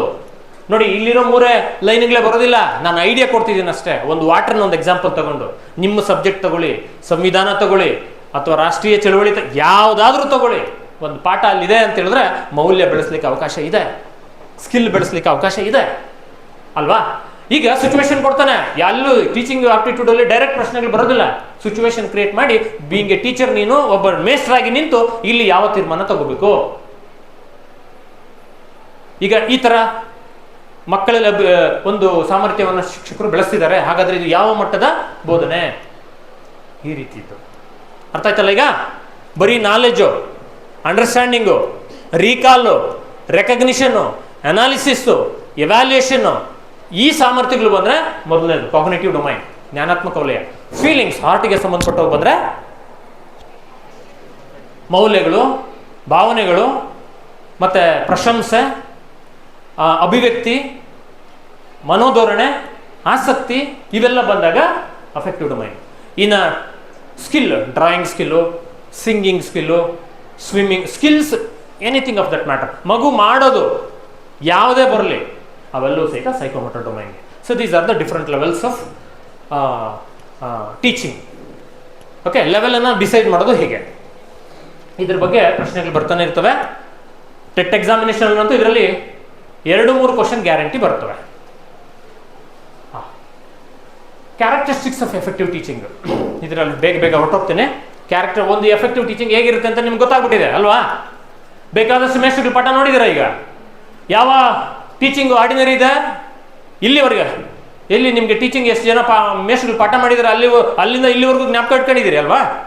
ಯಾರು ಮೇಸ್ಟ್ರು ಟೀಚಿಂಗ್ ತುಂಬ ಚೆನ್ನಾಗಿದೆ, ಯಾವ ಟೀಚಿಂಗ್ ಆರ್ಡಿನರಿ ಇದೆ, ಯಾವ ಟೀಚಿಂಗ್ ವರ್ಸ್ಟ್ ಇದೆ, ಎಲ್ಲವೂ ಸಹಿತ ನಿಮ್ಗೆ ಅರ್ಥ ಆಗ್ಬಿಟ್ಟಿದೆ. ಒಂದು ಬೆಸ್ಟ್ ಟೀಚಿಂಗ್ ಹೇಗಿರುತ್ತೆ ಅಂತ ನಿಮ್ಗೆ ಗೊತ್ತಲ್ವಾ? ನೋಡಿ, teaching is a purposeful activity. ಬಂದು ಏನೋ ಹೇಳ್ಕೊಂಡು ಹೋಗೋದಲ್ಲ, ಟೈಮ್ ಪಾಸ್ ಮಾಡ್ಕೊಂಡು ಹೋಗೋದಲ್ಲ. It is a purposeful activity. ಒಂದು ಪರ್ಪಸ್ ಇಟ್ಕೊಂಡು ಬರೋದು. ಆಗಲೇ ಹೇಳಿದ್ನಲ್ಲ ಆಬ್ಜೆಕ್ಟಿವ್ಸ್ ಅಂತ. For every teaching there will be objectives. In order to realise the objectives teacher will take the class. Okay, ಹಾಗಾಗಿ it is a purposeful activity. ಬಂದು ಏನೋ ಮಾಡೋದಲ್ಲ. ಏನು ಆಬ್ಜೆಕ್ಟಿವ್ ಇದೆ ಅದು ರಿಯಲೈಸ್ ಆಗಬೇಕು. ಇಲ್ಲಿ ಪರ್ಪಸ್ ಏನು ಅಂದರೆ ಡೆವಲಪ್ಮೆಂಟ್ ಆಫ್ ದ ಕಾನ್ಸೆಪ್ಟ್ಸ್.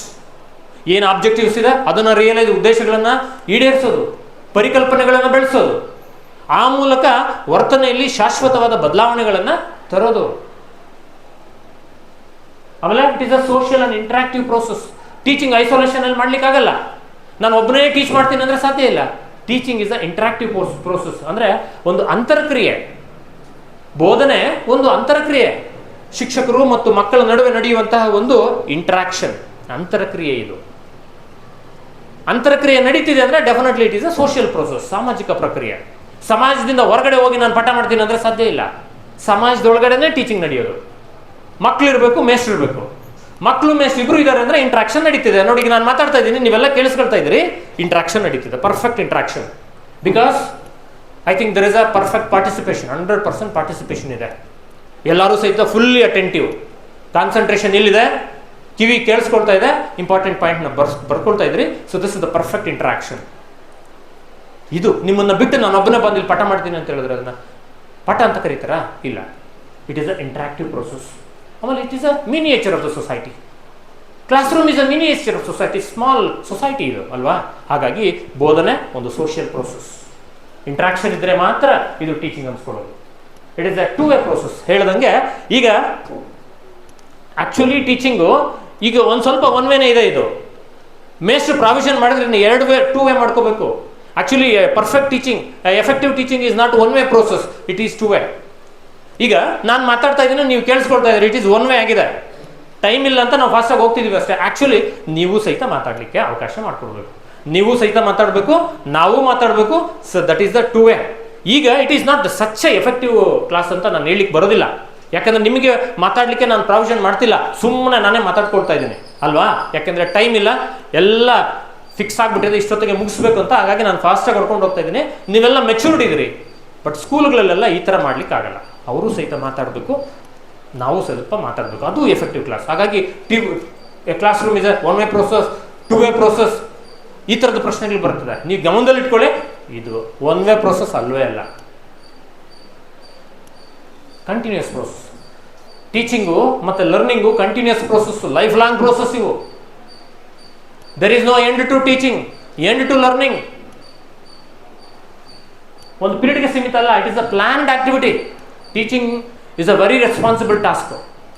ತುಂಬ ದೊಡ್ಡ ಕೆಲಸ, ತುಂಬ ಜವಾಬ್ದಾರಿ ಕೆಲಸ.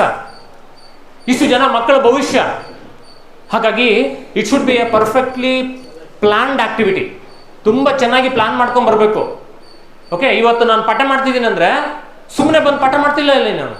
ಇದ್ರ ಹಿಂದೆ ಗಂಟೆಗಟ್ಟಲೆ ಪ್ಲಾನ್ ಮಾಡಿದ್ದೇನೆ. It is a planned activity. ಇದು ಫಸ್ಟ್ ಏನು ಹೇಳಬೇಕು, ಆಮೇಲೆ ಏನು ಹೇಳಬೇಕು, ಆಮೇಲೆ ಏನು ಹೇಳಬೇಕು, ಈ ವಿಚಾರ ಬಂದಾಗ ಏನು ಮಾಡಬೇಕು, ಎವ್ರಿಥಿಂಗ್ ಈಸ್ ಪ್ಲಾನ್ಡ್. ಈಗ ನಾನು ಸಿಂಪ್ಲಿ ಫಿಕ್ಸ್ ಟು ಪ್ಲಾನ್ ಅಷ್ಟೇ. ಪ್ಲಾನ್ಗೆ ಫಿಕ್ಸ್ ಆಗಿ ಹೋಗ್ತಾ ಇದ್ದೇನೆ. Everything will go systematically. So that is the importance of plan. ಒಂದು ಟೀಚಿಂಗ್ ಪರ್ಫೆಕ್ಟ್ ಆಗಿರಬೇಕು ಅಂದರೆ ಎಂಥ ಎಕ್ಸ್ಪೀರಿಯನ್ಸ್ ಟೀಚರ್ ಆದರೂ ಸಹಿತ ಪ್ಲಾನ್ ಇರಬೇಕು. ಓಕೆ, ಎಕ್ಸ್ಪೀರಿಯನ್ಸ್ ಜಾಸ್ತಿ ಆದಾಗ ಪ್ಲಾನ್ ಮಾಡೋ ಟೈಮ್ ಸ್ವಲ್ಪ ಕಡಿಮೆ ಆಗ್ಬೋದು ಅಷ್ಟೇ. But plan is must. ಯಾಕೆಂದರೆ better plan is half done. ಎಷ್ಟು ಇಂಪಾರ್ಟೆನ್ಸ್ ಕೊಡ್ತೀವಿ ನಾವು ಅಂತ ಹೇಳಿದ್ರೆ, ಪ್ಲಾನ್ ಪರ್ಫೆಕ್ಟ್ ಆಗಿದೆ ಅಂದರೆ ಅರ್ಧ ಕೆಲಸ ಸಕ್ಸಸ್ ಆಯಿತು ಅಂತಲೇ ಅರ್ಥ. ಹಾಗಾಗಿ ನನಗೆ ಎಕ್ಸ್ಪೀರಿಯನ್ಸ್ ಆಗಿದೆ, ಐ ಆಮ್ ಫುಲ್ಲಿ ಎಕ್ಸ್ಪರ್ಟೈಸ್ಡು ಅಂತ ಹೇಳ್ಬಿಟ್ಟು ನಾನು ವಿತೌಟ್ ಪ್ರಿಪ್ರೇಷನ್ ಕ್ಲಾಸ್ ಒಳಗಡೆ ಬಂದರೆ ಡೆಫಿನೆಟ್ ಆಗಿ ಅಷ್ಟು ಎಫೆಕ್ಟಿವ್ ಆಗಿ ಬರೋದಿಲ್ಲ ನಮ್ಮ ಎಕ್ಸ್ಪೀರಿಯನ್ಸ್ ಎಷ್ಟಾದರೂ ಸಹಿತ. ಅದಕ್ಕೋಸ್ಕರ ಪ್ಲಾನಿಂಗು ಪರ್ಫೆಕ್ಟ್ ಆಗಿ ಇರಬೇಕು. ಎಷ್ಟು ವಿಚಾರ ಹೇಳಬೇಕು ಏನು ಅಂತ. ಎಕ್ಸ್ಪೀರಿಯನ್ಸ್ ಟೀಚರ್ಗೆ ಇದು ಅವಶ್ಯಕತೆ ಇಲ್ಲ ಅಂತ ಪ್ರಶ್ನೆ ಕೇಳಿದ್ರೆ ನೀವು ಒಪ್ತೀರಾ ನೀವು ಈಗ? ಇಲ್ಲ. ಕಾಮನ್ ಸೆನ್ಸ್ ಯೂಸ್ ಮಾಡಿ ಇದು ಮಾಡೋದಲ್ಲ, ಒಬ್ಬ ಟೀಚರ್ ಆಗಿ ಯೋಚನೆ ಮಾಡಬೇಕು. ಪ್ಲಾನ್ ಅಷ್ಟೊಂದು ಇಂಪಾರ್ಟೆಂಟ್ ಅಂತ ಹೇಳಿದಾಗ ಎಕ್ಸ್ಪೀರಿಯನ್ಸ್ ಟೀಚರ್ ಆದರೆ ಕಡಿಮೆ ಟೈಮ್ ತಗೊಂಡು ಪ್ಲಾನ್ ಮಾಡ್ತಾರೆ ಅಷ್ಟೇ, ಬಟ್ ಅವ್ರಿಗೂ ಸಹಿತ plan. Without plan no teacher is suppose to entering in to the class in order to take the class. ಅರ್ಥ ಆಯ್ತಾ? So that is one character. ಆಮೇಲೆ ಇದರ ಏಮ್ ಏನು ಅಂದರೆ, ultimate aim of teaching is modification of behaviours. Permanent modification ಇದು, not temporary modification. ಅಪೇಕ್ಷಿತ ವರ್ತನೆಗಳಲ್ಲಿ ಶಾಶ್ವತವಾದ ಬದಲಾವಣೆಗಳನ್ನು ತರುವಂಥದ್ದು ಅಲ್ಟಿಮೇಟ್, ಅತ್ಯಂತ ದೊಡ್ಡ ಗುರಿ ಬೋಧನೆದು. ಆ ಒಂದು ಸಿಲೆಬಸ್ ಕಂಪ್ಲೀಟ್ ಮಾಡೋದು, ಅಥವಾ ಮಕ್ಕಳೆಲ್ಲ ಆನ್ಸರ್ಗಳು ಹೇಳೋ ಹಾಗೆ ಮಾಡೋದು, ಮಕ್ಕಳನ್ನ ಎಕ್ಸಾಮ್ಗೆ ಪ್ರಿಪೇರ್ ಮಾಡೋದು, ಇದೆಲ್ಲ ಅಲ್ಟಿಮೇಟ್. ಅವೆಲ್ಲ ಸಣ್ಣ ಸಣ್ಣ ಕೆಲಸಗಳು ಇರಲಿ, ಆದರೆ ultimate aim of teaching is modification of behaviours. ಆಮೇಲೆ it is dynamic in nature. ಇದು ಚಲನಶೀಲವಾದದ್ದು, ಡೈನಾಮಿಕ್ ಇನ್ ನೇಚರ್. 1 hour ಕ್ಲಾಸಲ್ಲಿ ಒಂದೇ ಥರ ಪಾಠ ಮಾಡ್ಕೊಂಡಿದ್ರೆ ಅದು ಸ್ಟಾಗ್ನೆಂಟ್ ಟೀಚಿಂಗ್ ಆಗುತ್ತೆ. Depending on the situations, depending on the content, teacher should change the process, change the techniques, change the methodology. ಯಾಕಂದರೆ ಕಂಟೆಂಟಲ್ಲೇ ವೇರಿಯೇಷನ್ ಇರ್ತದೆ. ಒಂದು ಕಂಟೆಂಟ್ ಮಾಡ್ದಂಗೆ ಇನ್ನೊಂದು ಕಂಟೆಂಟ್ ಪಾಠ ಮಾಡ್ಲಿಕ್ಕಾಗಲ್ಲ. ಹಾಗಾಗಿ teaching is dynamic in nature. Beginning ಕೊನೆಯವರೆಗೆ ಡೈನಮಿಕ್ ಆಗಿರಬೇಕು, ಚಲನಶೀಲವಾಗಿರಬೇಕು. ಒಂದೇ ಒಂದು ಕಡೆ ನಿಂತ್ಕೊಂಡು ಒಂದೇ ರೀತಿ ನಾವು ರೇಡಿಯೋ ಪಾಠ ಮಾಡ್ದಂಗೆ ಮಾಡ್ಲಿಕ್ಕೆ ಹೋದ್ರೆ ಏನಾಗುತ್ತೆ, very ordinary teaching it will be. ಹಾಗಾಗಿ we should not stick on to one place, we should not stick to one methodology, we should not stick one technique of teaching, we should not stick to one maxims of teaching. ಬೇರೆ ಬೇರೆ methods ಇದೆ, ಬೇರೆ ಬೇರೆ maxims ಇದೆ, ಆಮೇಲೆ ಬೇರೆ ಬೇರೆ techniques ಇದೆ. ಆಮೇಲೆ ಎಲ್ಲ ಕಡೆ ಮೂಮೆಂಟ್ ಇರಬೇಕು, ಡೈನಮಿಕ್ ಆಗಿ ಪಾಠ ಮಾಡಬೇಕು. That increases the effectiveness of teaching. So this is one character. It involves guidance and motivation. Teaching ಅಂತ ಹೇಳಿದ್ರೆ ಗೈಡ್, ಅದು ಫೆಲಿಸಿಟೇಷನ್ ಅಂತ ಹೇಳಿದ್ದು, ಅದಕ್ಕೆ facilitation based on principles of psychology. Teaching, a perfect teaching is based on the principle of psychology. ಈ ಪ್ರಿನ್ಸಿಪಲ್ನ apply ಮಾಡ್ಕೊಳ್ಳಿಲ್ಲ ಅಂದರೆ suddenly class ordinary ಆಗುತ್ತೆ. ಏನದು following the principle of psychology ಅಂತ ಹೇಳಿದ್ರೆ, ಯಾರಿಗೆ ಪಾಠ ಮಾಡ್ತಾ ಇರೋದು? ಮಕ್ಕಳಿಗೆ ಅಲ್ವಾ? ಆಗ ಮಕ್ಕಳಿಗೆ ಸೂಟಬಲ್ ಆಗಿ ಪಾಠ ಮಾಡಬೇಕು. ಮಕ್ಕಳನ್ನ ಅರ್ಥ ಮಾಡ್ಕೊಂಡು ಪಾಠ ಮಾಡೋದನ್ನ ನಾವು following the principle of psychology ಅಂತ ತೆಗೆಯೋದು. ಅಂದ್ರೆ ಏನು ಅಂದರೆ, ಮಕ್ಕಳ ವಯಸ್ಸೆಷ್ಟು, ಅವರ ಕೆಪಾಸಿಟಿ ಏನು, ಅವ್ರ ಇಂಟ್ರೆಸ್ಟ್ ಏನು, ಅವರ IQ ಏನು, ಅವರ ಪ್ರಾಬ್ಲಮ್ಸ್ ಏನು, ಅವ್ರ ಸ್ಪ್ಯಾನ್ ಆಫ್ ಅಟೆನ್ಷನ್ ಏನು, ಅವ್ರ ಸ್ಪ್ಯಾನ್ ಆಫ್ ಕಾನ್ಸಂಟ್ರೇಷನ್ ಏನು, ಎಷ್ಟು ಅರ್ಥ ಮಾಡ್ಕೊಳ್ಳಿಕ್ಕೆ ಸಾಧ್ಯ ಇದೆ, ಅವ್ರ ಲೆವೆಲ್ಗೆ ನಾನು ಏನು ಹೇಳ್ಕೊಟ್ರೆ ಸರಿ ಹೋಗುತ್ತೆ. ಈ ಕಾನ್ಶಿಯಸ್ನೆಸ್ ಇಟ್ಕೊಂಡು ಪಾಠ ಮಾಡಿದ್ರೆ ಮಾತ್ರ teacher is following psychological principles ಅಂತ. ಇಲ್ಲಾಂದ್ರೆ ಅನ್ಸೈಕಲಾಜಿಕಲ್. ಅದು ಸುಮ್ಮನೆ ನಾವು ಎಷ್ಟು ಬ್ಯೂಟಿಫುಲ್ ಆಗಿ ಪಾಠ ಮಾಡಿದ್ರು ಸಹಿತ it will not reach the children. ಮಕ್ಕಳಿಗೆ ರೀಚ್ ಆಗಲಿಲ್ಲ ಅಂದರೆ ಏನು ಅರ್ಥ ಅಂದರೆ, it is not suitable to the level of the children.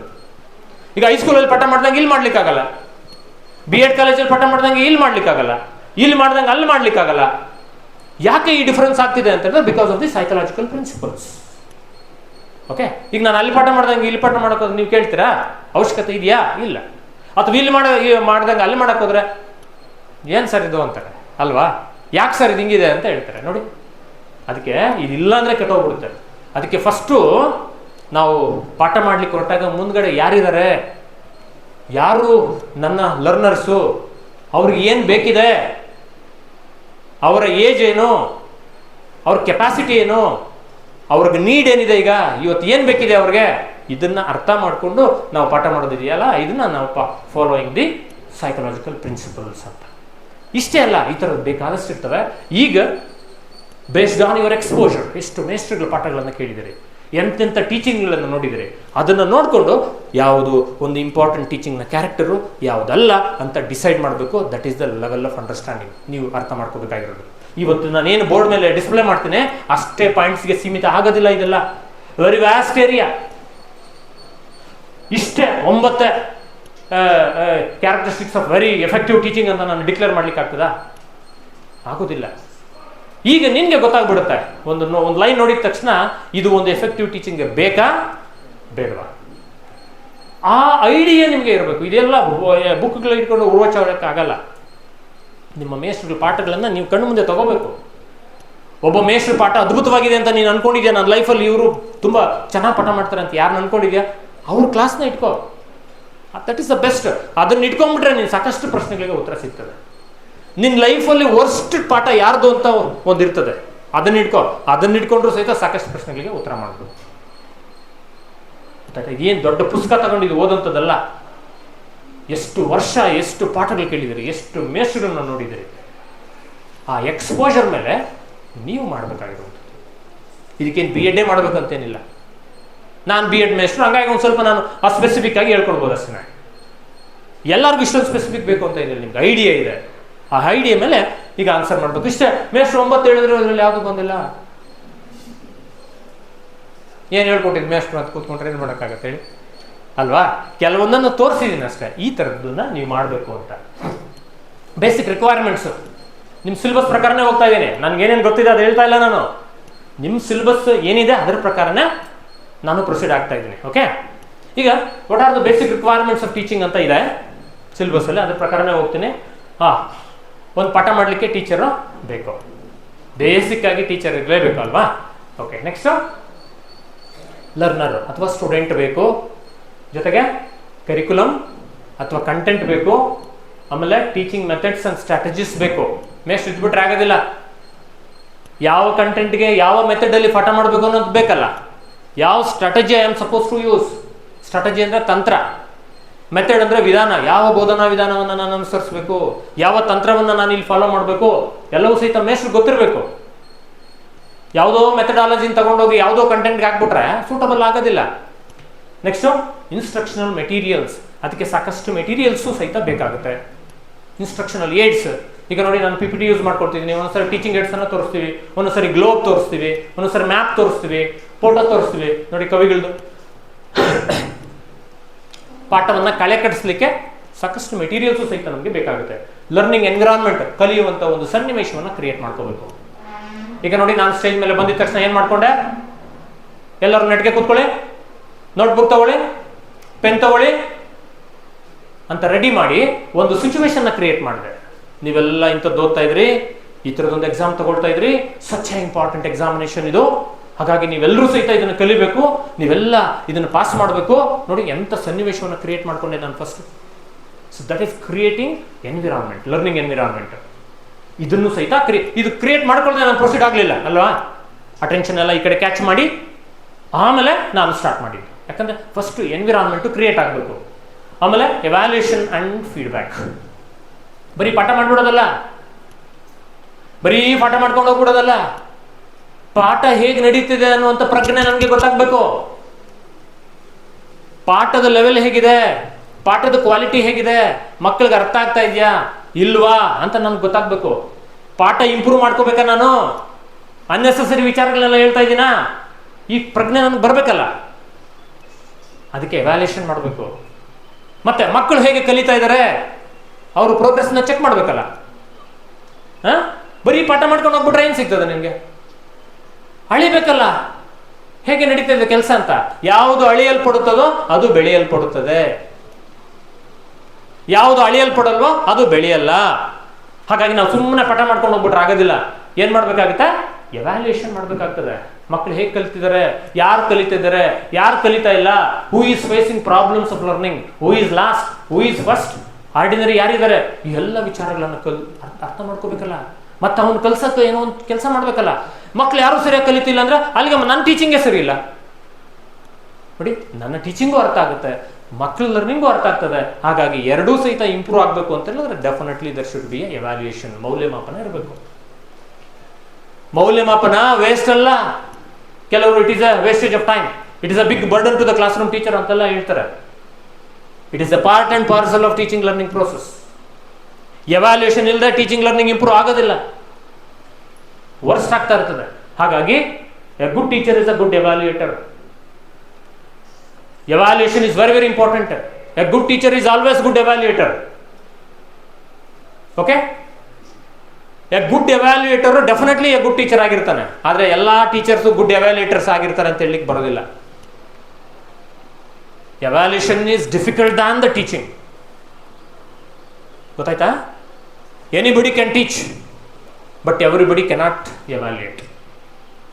Evaluate ಅಂದರೆ framing a question paper and conducting a examination or test. Question paper frame ಮಾಡೋದು ಅಷ್ಟು easy ಅಲ್ಲ. ಯಾರು ಬೇಕಾದ್ರೂ ಪಾಠ ಮಾಡ್ತಾರೆ, ಆದರೆ ಕ್ವಶನ್ ಪೇಪರ್ ಮಾಡೋದು ಮಾತ್ರ ಎಕ್ಸ್ಪರ್ಟ್ ಟೀಚರ್ಗೆ ಹೋಗುತ್ತೆ, ಸೀನಿಯರ್ ಟೀಚರ್ಗೆ ಹೋಗುತ್ತೆ. ನೋಡಿರಾ, ಯಾಕೆ ಅದು ಸೀನಿಯರ್ಗೆ ಕೊಡ್ತಾರೆ? ಇದು ಟೀಚಿಂಗ್ ಅಷ್ಟು ಈಸಿ ಅಲ್ಲ ಅಂತ ಅದರ ಅರ್ಥ. ಕ್ವಶನ್ ಪೇಪರ್ ಅಂದರೆ ಅಲ್ಲೊಂದು ಎರಡು ಕ್ವಶನ್ಗಳು ತಗೊಂಬಂದು ಇಲ್ಲಿ ಹಾಕ್ಬಿಟ್ಟು ಕ್ವಶನ್ ಪೇಪರ್ ಮಾಡೋದು ಆ ಥರದ ಕ್ವಶನ್ ಪೇಪರ್ ಅಲ್ಲ. ಒಂದು ಸ್ಟ್ಯಾಂಡರ್ಡ್ ಕ್ವಶನ್ ಪೇಪರ್ ಮಾಡಬೇಕು ಅಂದರೆ definitely A teacher is a experienced, expert ಆಗಿದ್ರೆ ಮಾತ್ರ ಮಾಡ್ಲಿಕ್ಕಾಗೋದು. ಹಾಗಾಗಿ ನೀವು ಒಬ್ಬ ವ್ಯಕ್ತಿ ಗುಡ್ ಟೀಚರ್ ಆಗಬೇಕು ಅಂತಂದ್ರೆ ಅವನು ಟೀಚಿಂಗಲ್ಲೂ ಗುಡ್ ಇರಬೇಕು, ಎವ್ಯಾಲ್ಯೂಯೇಷನಲ್ಲೂ ಗುಡ್ ಇರಬೇಕು. ಓಕೆ, ಆಮೇಲೆ ಫೀಡ್ಬ್ಯಾಕ್. ಟೆಸ್ಟ್ ಮಾಡಿಬಿಟ್ಟು ಸುಮ್ಮನೆ ಎತ್ತಿಕ್ ಬಿಡೋದಲ್ಲ. ಕೆಲವ್ರು ಏನು ಮಾಡ್ತಾರೆ, ಟೆಸ್ಟ್ ಮಾಡ್ತಾರೆ, ತಗೊಂಡು ಇಕ್ಬಿಟ್ಟಿರ್ತಾರೆ ಪೇಪರ್ಸ್, ವ್ಯಾಲ್ಯೂಯೇಷನ್ ಮಾಡ್ಕೊಡೋದಿಲ್ಲ, ಏನೂ ಇಲ್ಲ. What kind of evaluation it is? ನೋಡಿದ್ರಲ್ಲ ಕೆಲವು ಮೇಸ್ಟ್ರುಗಳು ಹಿಂದೆ ಎಲ್ಲ ನೋಡಿರ್ತೀರಲ್ಲ, ಏಯ್ ನಾಳೆ ಟೆಸ್ಟು ವೆರಿ ಇಂಪಾರ್ಟೆಂಟು ಹಾಗೆ ಹೀಗೆ ಅಂತ ಹೇಳಿದ್ರು ಟೆಸ್ಟ್ ಕೊಡೋದು. ಎಲ್ಲರೂ ಪಾಪ ಸೀರಿಯಸ್ ಆಗಿ ಓದ್ಕೊಂಡ್ಬರ್ತಾರೆ. ಟೆಸ್ಟ್ ಮಾಡಿಬಿಟ್ಟು ಆ ಪೇಪರ್ನೆಲ್ಲ ತಿರುಗಿ ಮುಂದಿನ ವಾರ ಟೆಸ್ಟ್ ಕೊಡ್ತೀನಿ ಚೆನ್ನಾಗಿ ಓದಬೇಕು ಅಂದರೆ ಹುಡುಗರಿಗೆ ಇವ್ರು ಪೇಪರೇ ಕೊಡಲ್ಲ. ನೋಡ್ದ, ಒಬ್ಬನು ಎವ್ಯಾಲ್ಯೂಯೇಷನ್ನ ತಗೊಳ್ಳೋದಿಲ್ಲ. ಹಾಗಾಗಿ ಎವ್ಯಾಲ್ಯೂಯೇಷನ್ ಮಾಡೋದಲ್ಲ, ಫೀಡ್ಬ್ಯಾಕ್ ಕೊಡಬೇಕು. ಫೀಡ್ಬ್ಯಾಕ್ ಕೊಡೋದು ಅಂದರೆ ಪುನರ್ಬಲನ ಕೊಡಬೇಕು. ಅದು ಹೇಗೆ ಕೊಡಬೇಕು? ಇಮಿಡಿಯೇಟ್ ಆಗಿ ಕೊಡಬೇಕು. ಹೆಚ್ಚು ಕಡಿಮೆ ಇವತ್ತು ಟೆಸ್ಟ್ ಮಾಡಿದ್ರೆ ನಾಳೆನೇ ಪೇಪರ್ ಕೊಡಬೇಕು. That is the perfect evaluation with feedback. Immediate feedback, ತಕ್ಷಣ ಪುನರ್ಬಲನ ನೀಡಬೇಕು. Okay, it is not just feedback, that is the effective feedback. ಈಗ ಕೆಲವ್ರು ಏನು ಮಾಡ್ತಾರೆ, ಇವತ್ತು ಟೆಸ್ಟ್ ಕೊಡ್ತಾರೆ, ಕೊಟ್ಬಿಟ್ಟು ಯಾವಾಗ ಮುಂದಿನ ತಿಂಗಳು ಒಂದು ತಿಂಗಳಾದ್ಮೇಲೆ ಪೇಪರ್ ತಂದು ಕೊಡ್ತಾರೆ. ಹುಡುಗರು ಯಾವತ್ತು ಬರ್ತಿದ್ದು ಇದು ಅಂತಾನೆ ಅವ್ರಿಗೆ, ಯಾವುದು ಇದು, ಯಾವಾಗ ಬರ್ದುವ ಇದು, ಏನಿದೆ ಇದ್ರ ಯೂಸ್ ಏನಿದೆ? ಅದೇ ಇವತ್ತು ಮಾಡಿ ನಾಳೆನೆ ಬಿಸಿ ಬಿಸಿ ಕೊಟ್ರೆ ಹೇಗಿರ್ಬೇಕು? ಬಿಸಿ ಬಿಸಿ ಕೊಡಬೇಕು ಫೀಡ್ಬ್ಯಾಕ್.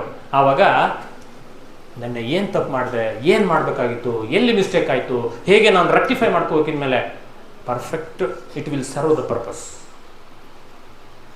ನೋಡಿ, ಇದ್ರ ಮೇಲೆ ಪ್ರಶ್ನೆಗಳು ಕೇಳ್ತಾರೆ. ಎವ್ಯಾಲ್ಯೂಯೇಷನ್ ಮೇಲೆ ಪ್ರಶ್ನೆಗಳು ಬರ್ತವೆ, ಫೀಡ್ಬ್ಯಾಕ್ ಮೇಲೆ ಪ್ರಶ್ನೆಗಳು ಬರ್ತವೆ. ಫೀಡ್ಬ್ಯಾಕು ಹೇಗಿರಬೇಕು, ಯಾವಾಗಿರಬೇಕು, ಹೆಂಗಿರಬೇಕು, ಎವ್ಯಾಲ್ಯೂಯೇಷನ್ ಯಾಕೆ ಬೇಕು, ಹೇಗಿರಬೇಕು, ಏನು ಕೆಲಸ ಮಾಡ್ತದೆ. ನೋಡಿ ಎಷ್ಟು ವಿಚಾರಗಳಿದೆ. ಎಷ್ಟೋ ಜನ ಎವ್ಯಾಲ್ಯೂಯೇಷನ್ ಅಂದರೆ ಟೈಮ್ ವೇಸ್ಟ್. ಒಂದೇ ಸರಿ ನಾನು ಫೈನಲ್ ಎಕ್ಸಾಮಿನೇಷನ್ ಬರೆಯೋದು.